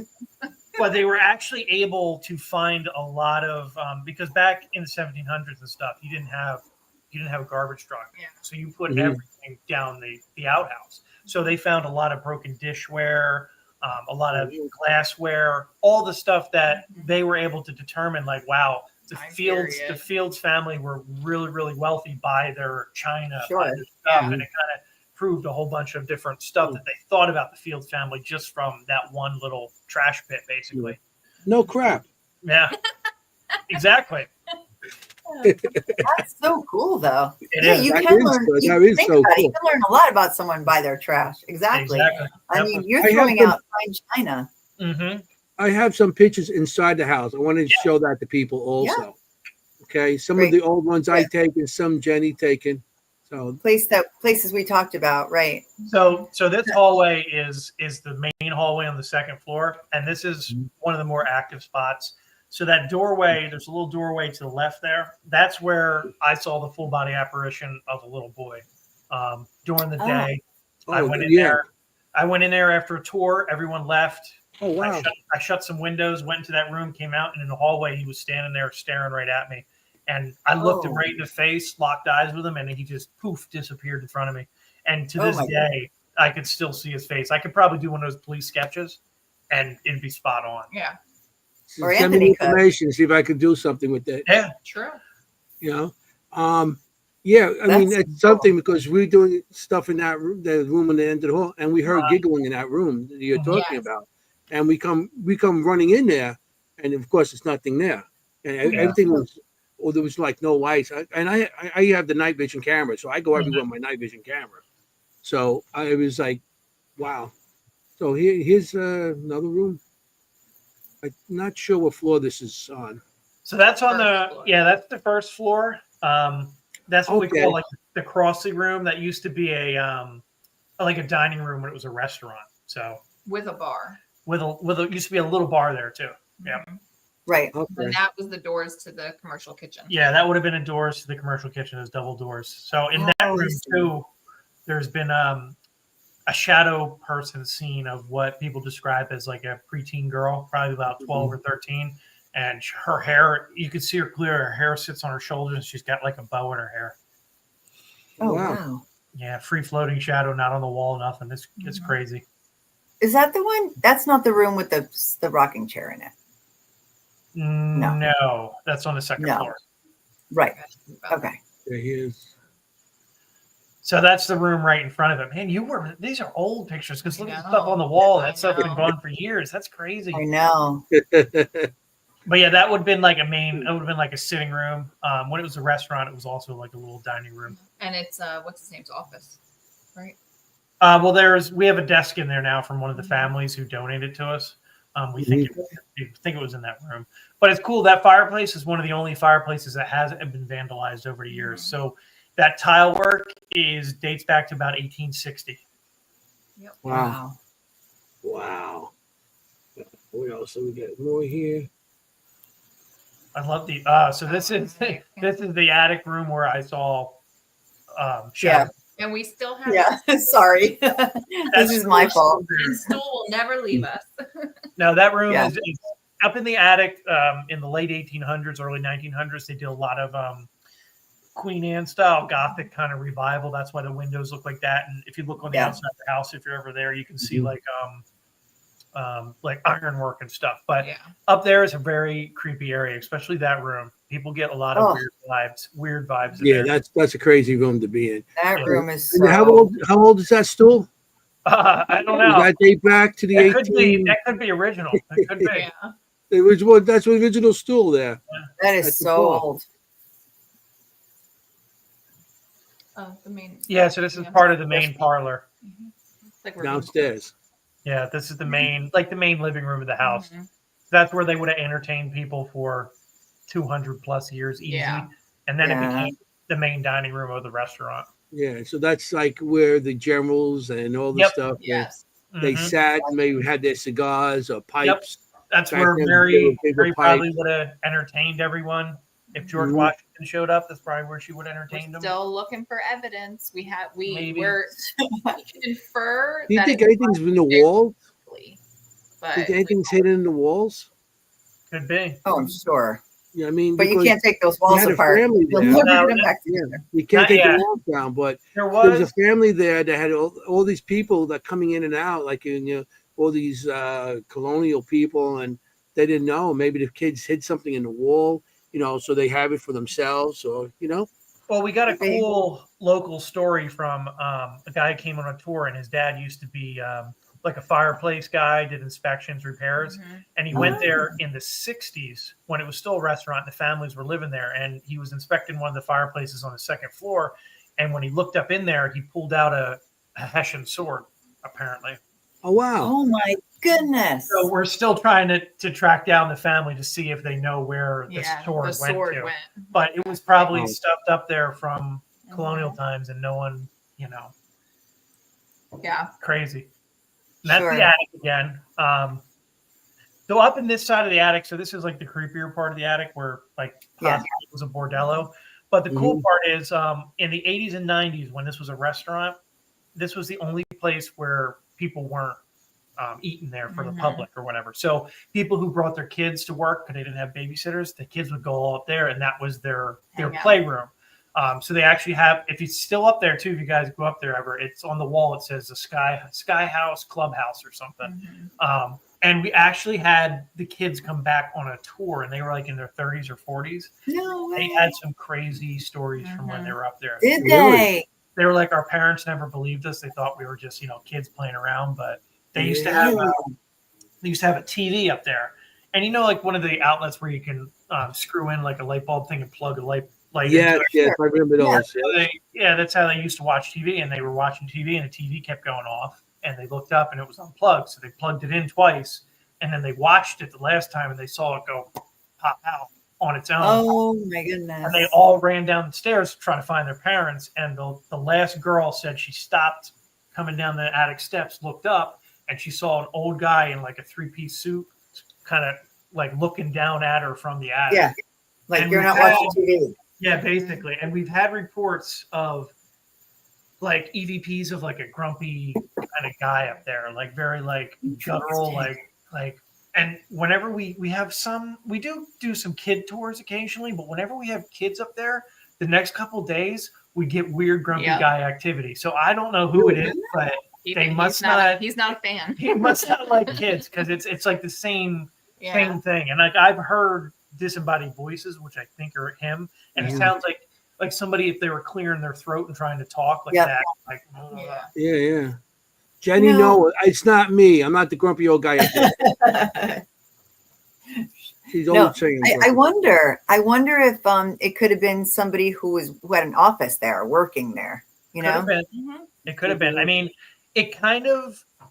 They described him. I think they said he had a beard, so that would we could kind of lean to the 1800s because that was a style that had beards. But it's so hard, and that's the thing. It's so hard to pinpoint. Yeah. People at White House because we do know who lived there, but also in like the 1800s and 1900s, people may not have lived there all the time. Might have been like their summer house, and they might have had people living there, caretakers, and did the caretakers kids? Did they have? You don't know. They never wrote that stuff down. Did they have servants or workers there? And it's just so hard to pinpoint down. That you also said that the original owner was a Mormon. So don't have the beards also? Quaker, yeah. A Quaker. I'm sorry, a Quaker. Yeah. And they have the beards. So, maybe that was his room up there and it could have been. They don't accept children as much as no one knows. I mean nowadays. Yeah. It's almost anything. That's interesting. Some things are just lost to history that you'll never be able to kind of find, You'll find it one day. Somebody's journal's gonna pop up and that's what I'm hoping. Well, it's always like that. Like somebody finds something in somebody's house of a relative they had, and then they don't realize the importance of it, and then it just happens. Like the tile that found its way back to. I love this story. Can you tell that story, please? Yes. Oh, yeah. So on one of the fireplaces upstairs, we were given tours, and somebody noticed that, like, if you hold a light certain way to the side, you can see the imprint of like an old Victorian tile, and it looked to me kind of like some kind of like sporting event or something, like really like Greekish or something, but it was only the impression of it. So we were like, oh, that's cool. So then we were doing a couple more tours, and this guy was like, I have that tile. And I was like, yeah, sure you do. And he's like, no, I do. He's like, I collect old tiles. He's like, I have that. He's like a tile guy. He's like, I'll donate it to you. And we're like, okay. And he actually donated it to us, and he dated it to about 1840. It's gorgeous. Wow. And it's an exact. I don't think it's the exact one, but it's an exact match. It's close.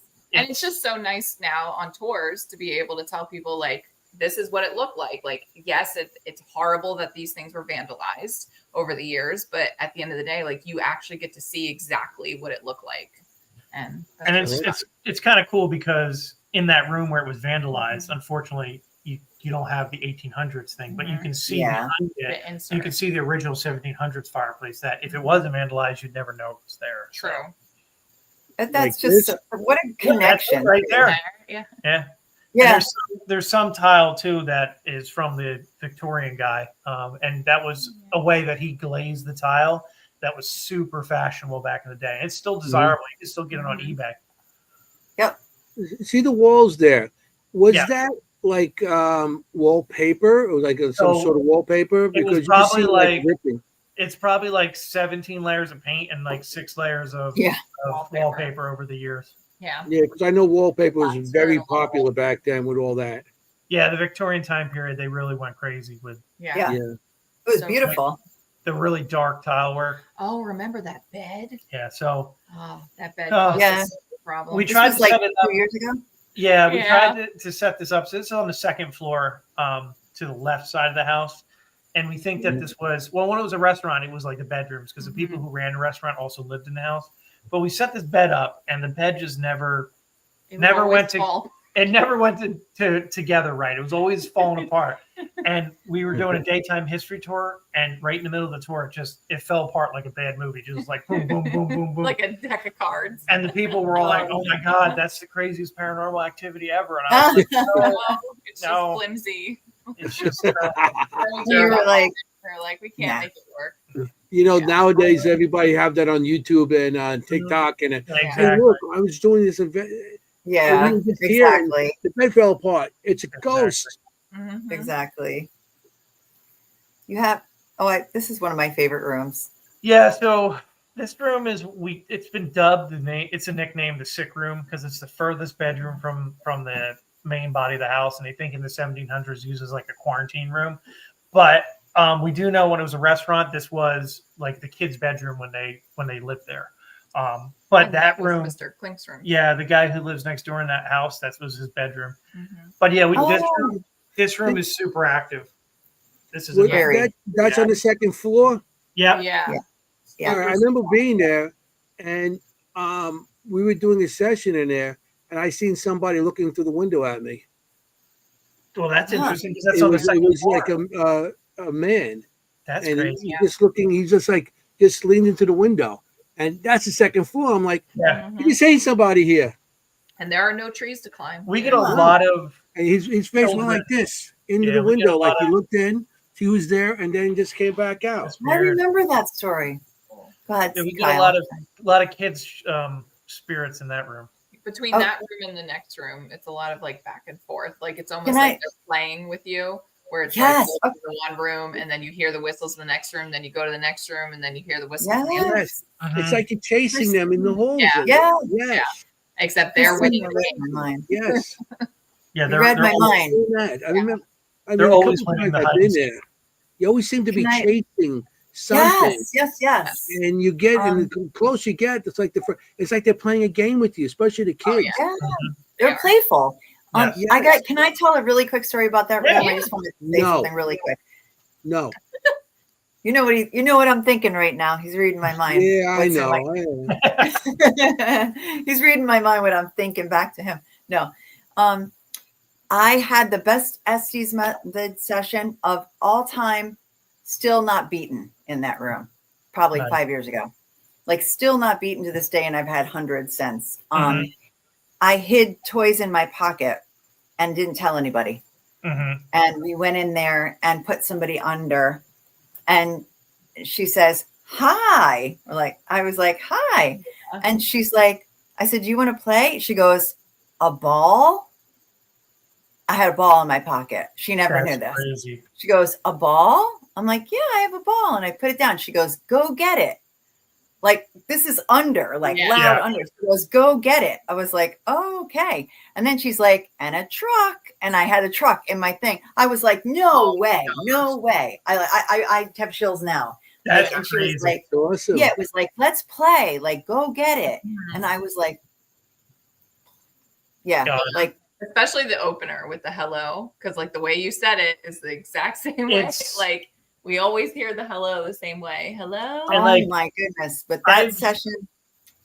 I've noticed over the years too, it's the Estes at White Hill can be super, super intelligent. And I think it's because they've learned how to do it over time. Oh, good point. So it's just sometimes people come out and they're like, I don't even know how to process like you. And I'm like, what happened? They're like, we're under Estes. And it was like, we were having a conversation and they're face to face. And they're having like that moment where everyone has when they have an experience like that like there's no way that person, like how did that even occur? And I'm like, that's no way she knew it was in my pocket because it was winter. I've always been in there in winter when it's freezing. And guys, if you go wear a lot of clothes, it's freezing. Yes, like freezing cold. You see, and if you have to go to the bathroom, you got to run across the yard into a trailer. Yes, and it's freezing. No, but I didn't tell her. I didn't tell anybody, and it wasn't even like it was a team member, but not my closest partner team member. She was she didn't know what I had, kind of thing. We didn't talk beforehand. And and she said it in such an intonation like a child. She was like, go get it, when we put the ball down, and she said, go get it. I had it at that point. I was like, wait, you first said a ball was in my pocket and then you told me to go get it, like right like that. And truck, it's such a distinct word. Like there's the what is the probability of that? Oh, and then she said play. She was going play. And I'm thinking, no way. And truck, not ball. Right, you that's can't more guess. of a modern word. That's not doesn't go back to the 1800s or anything like that. Wow, that's going to be tough to beat. Yeah, ever. Yeah, because the word truck, and that's another thing when they use certain words and something they say, could give you a time also Yeah. within history. Because Yeah, there's no way they could didn't know have truck. it back I don't then. know. You know, even when you started in 1900s, they didn't even call them cars. Mhm. They called them Yeah, there were no cars. carriage. Yeah. Yeah. They call them carriage. That's where the word carriage. That's where they cut it down and say a car now, but it was called originally carriages, horseless carriage. Yep. Yeah. I don't know where truck came from because that's pretty modern. Yeah, yeah, that's pretty much. I don't. That started more like in probably the 20s. But Yeah. also, The we could have used 1910s, that word. 20s. Somebody else could have been there with one saying, Yeah. it's a truck. It's a truck. Yeah. Who knows? Yeah, maybe the spirit learned what it is. You I know? wouldn't be surprised at that place. I feel like you can't rule anything out at White Hill Mansion. Like that's the one place where I feel like, yeah, I believe it. Mhm. You know, like, yeah, I believe it. Anywhere Jenny, else send you'd be me a picture of a skeptical? dark room. I'm going to put it out there. Is this evidence? No. Oh, this is just, I just want you guys to know that whenever I teach new people about pareidolia, I use this window from outside White Hill Mansion because look at that. Doesn't it look like a woman looking through that Yep, window? it sure does. Yep. Yeah, it does. Either it's a woman looking through your window on the first floor or it's just the window. And I Yeah, think or it's just just- the window. Yeah. I really think it's just the window, but I just wanted to let you guys to know that I use your window in my example Awesome. when I teach it. It really does look like a woman doing this, like someone from the 50s or something, Mhm. you know, with like the curls. Also, I'm going to show the Jenny's drive up to you. Oh yeah, this is you know, great. the video. I'm so glad I sent this to you because people can get an idea of what it's like to approach it. Yeah, this is pretty cool. I thought this was a good idea. Here we go.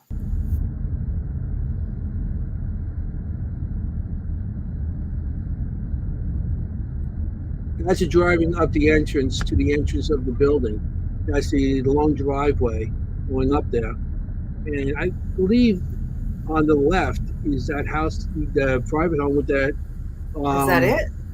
Yeah, I think that's it. Yeah. There's my door. Sorry. I dropped it. Yeah. But it's cool because I thought people who are watching who haven't been there, they could see what it looks like when you approach it. No, it's definitely a really pretty road to drive up. Yeah. Yeah, it is. It really is a nice road to drive up. Yeah. And then to see the house on the left-hand side that you're speaking of, that might be the old carriage house where that was 80 in his 80s. Yeah, the private residence still, yeah. Yeah, it's a pretty cool location. I mean, but he really is the best neighbor. Yeah, he's the best neighbor to have for a place that does ghost hunting because he doesn't care. As long as they don't go over in his area, he don't care. Yep. So it's fantastic. Yeah. Because you could have a problem. I agree. There's no need to go in his area. You got so much stuff right there. Mm-hmm. No. we I don't think we've ever had any issue. Yeah. And you have a living person who can tell you about living in that bedroom, which is like unbelievably valuable. Yep. Yeah, definitely. And oddly enough, we've never had people always ask us like, oh, the people that lived here, did they have any experiences? And we don't really get any reports from it was a restaurant. And I think it's because it was a restaurant. So it was always busy, loud. It was always like midnight, early in the morning. So it never was like a quiet house ever. You know what I mean? Like there was always activity. So there could have been activity happening and the people were constantly and they didn't even realize. Delivering bread, getting ready for their day, and they don't even know. But the kids that were upstairs, like that could too. Yeah, deliveries through that basement, Mm-hmm. to the walkway down there and whatever. But again, back in the day too, it isn't like it is now where you can more openly talk about if you're having a paranormal experience. Back then, they would that's right. They would like shun you in the neighborhood, you know, like don't even up to the 90s. Even up to the 90s, you couldn't talk about. Believe me, I know. I've been experienced stuff. Yeah, he knows. Trust me. And you weren't allowed to talk about things, and if you did, especially if you come from a religious family, I mean, or I come from an Italian family. They believe you, but they say, don't say nothing. Maybe don't do that devil worship in public. Exactly. Yeah, that's supernatural. Stuff. Yeah, I mean, I have a feeling one day you will find some kind of journal somebody had at that location. Yeah. Oh gosh, George Washington. I see it. I foresee it.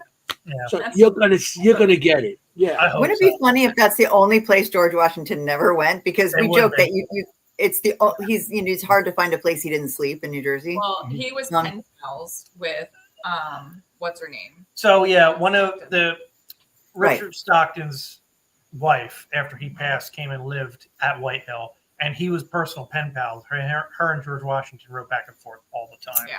And we know that Mary Field's second husband, Thomas Reed, was pretty high up there, and he knew each other through the military. Yeah. They were they were in contact at some point. So it's very possible he was there. It's just no one ever wrote it down, and that's all that. Yeah, and when she was passing away, it is believed that she had a pretty long passing. She likely had some form of cancer, and a lot of people were coming to visit to say their goodbyes. So with how close they were, I mean, it would be very likely. So it's just a matter of like one day we just have to find the evidence.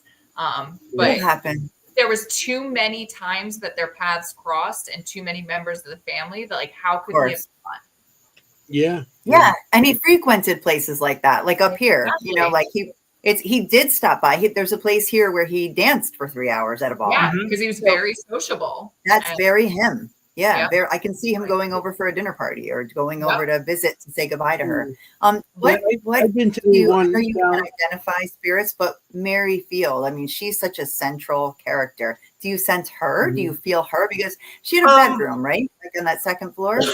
Yeah, I think we get a lot of reports of, it's so corny, but it is what it is. A lady in white. Like every haunted house has a lady in white. No, it's not corny. I mean, it is what it is. Like, right? And we get a lot of reports of her in the first floor area. People have seen this full body. Like on the right, in that first room. So okay. I don't know 100%. We don't know if it is Mary Fields, but it's sometimes we do get people and recordings that it does seem like Mary is there. Yeah. And we get Mary's name. It wouldn't surprise me because she has, she put a lot of investment in trying to save it. Like, you know what I mean? So I would like to think she's there. Me too.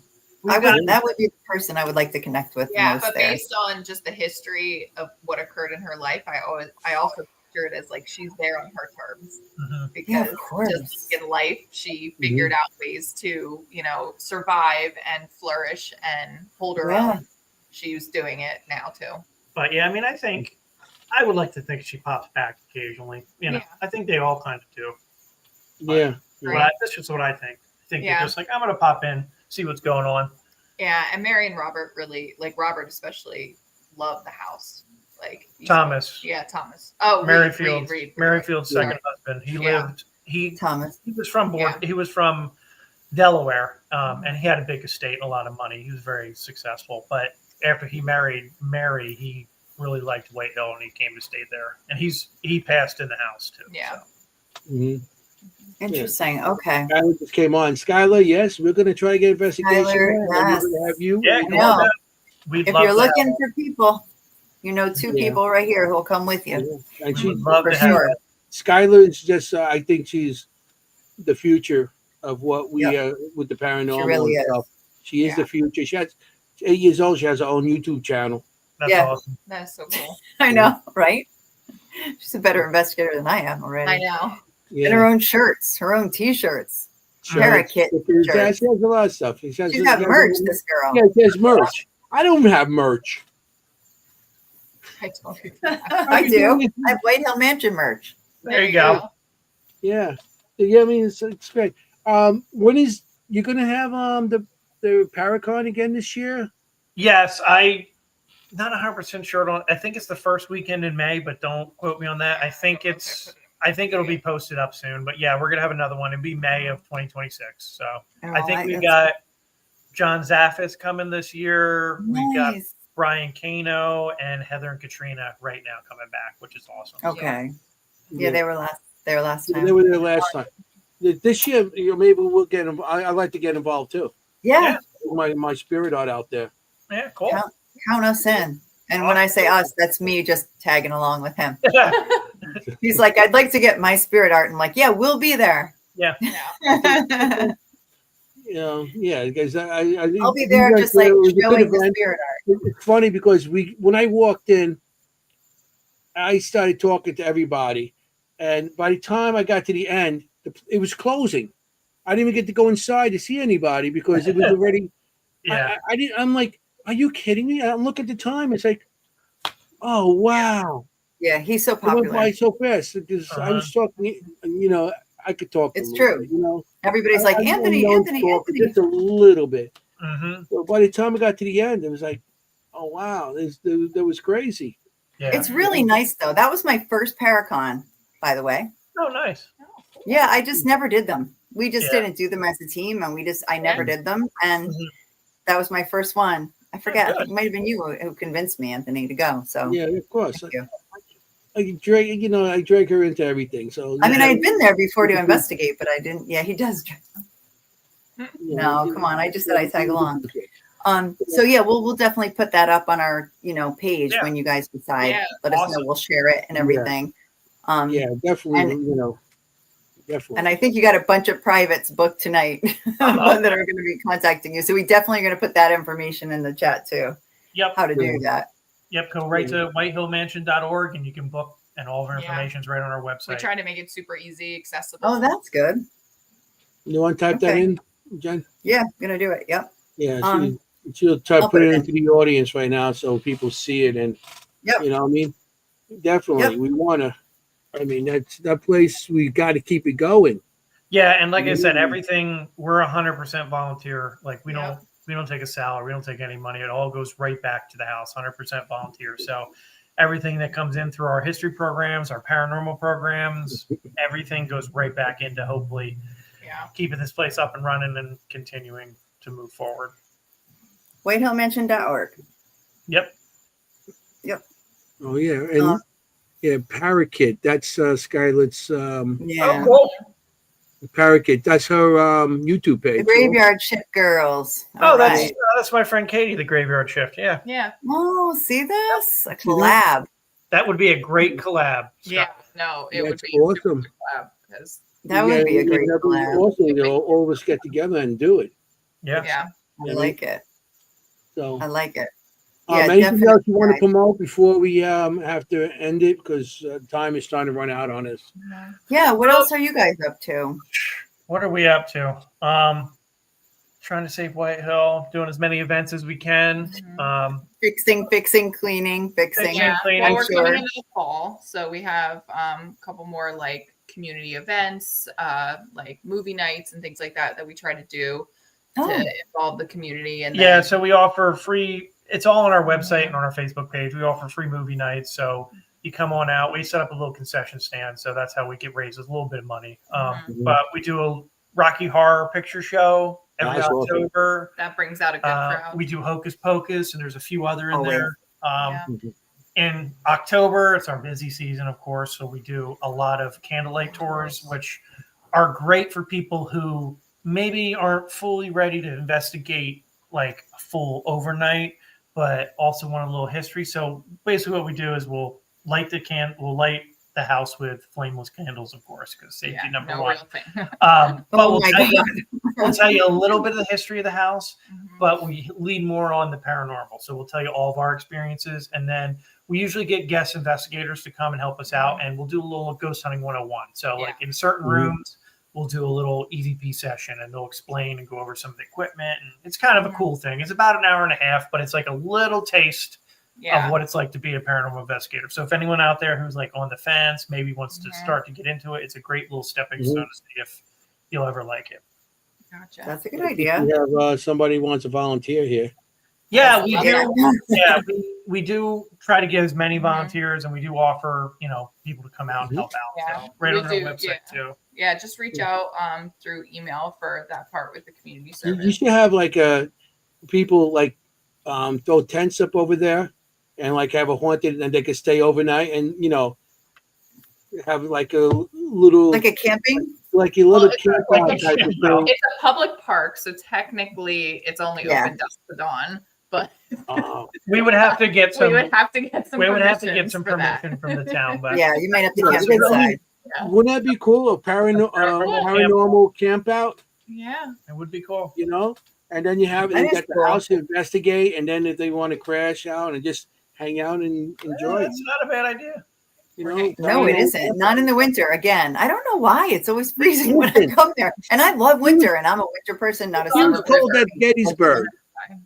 She was freezing at Gettysburg. She had sweat. Yeah, but I Just love, now, I like feel in like July? it's always the Just coldest cold, day yeah. of the year when I go there. I don't know why. You know, it was July and everybody's sweating and everything.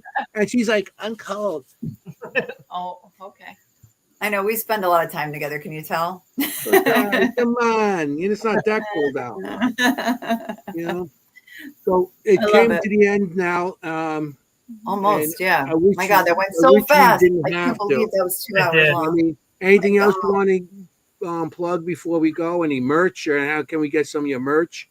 Well, right now we don't have our merch online. You have to come to Whitehill. So Mhm. that's another reason So to come to Whitehill to fun. grab some merch. Yeah. But yeah, if you guys, we have a donate button on our website. It would be great if anyone was able to donate to us. But follow us on our Facebook, Friends of Whitehill Mansion. We're on Instagram, easy to find. We're on TikTok, YouTube, all of it. Every little bit of supporting us, sharing the story, and getting the word out of the house really helps. Yeah.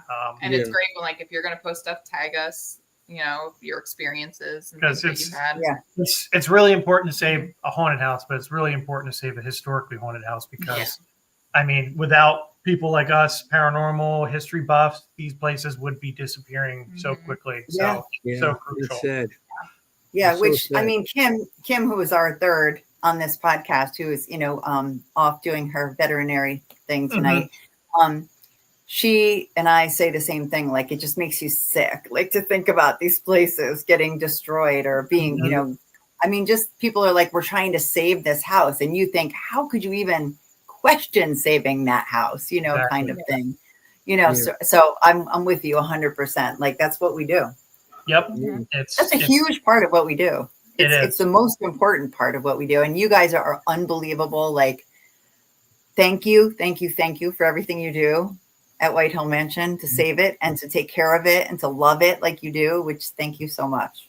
Well, and lots of people are coming in the audience tonight. Awesome. So that would be great. Expect to see from Texas. We got people from Texas, from all over the country, and we got. Well, I think the record we have out of the country, so the record we have still standing is we had a team come from the Philippines. So if you guys can beat that, we have people in Japan. Open up the show, so you never know. Australia, England, Australia. but we have people that follow us from different countries, so which is pretty cool. And like I said, we mention you all the time. Like, we always use you as an example. We appreciate it so much. Really, like, just to keep that name out there. And we always say, like, people say, where should I go when I come to New York and New Jersey? We always say you must go to Whitehill Mansion. That's like the number one must. Yeah. So hopefully that helps for doing hopefully that. It helps. We're here. It does. And I think over the years, I think, being on TV and all the YouTube shows helps. Yeah. Still, the best is the word of mouth through the paranormal community. Is the best. And I love the fact that we just have so many reoccurring people that there's a consistent message being held, which is it's a great place to investigate. Yeah. I mean, we come every year. Yeah, for sure. Yeah, definitely. I try to get there as much as I can, in a year. So that's I'm really looking forward for the Paracon. I'm looking forward to maybe setting something up there and having some of the people in the audience come join us. That'd be great. I was going to say Seekers Chronicles event. I sense it in the future. Do it. So, it's come down to it's time to say goodbye. It's like, you ever see the what do you call it?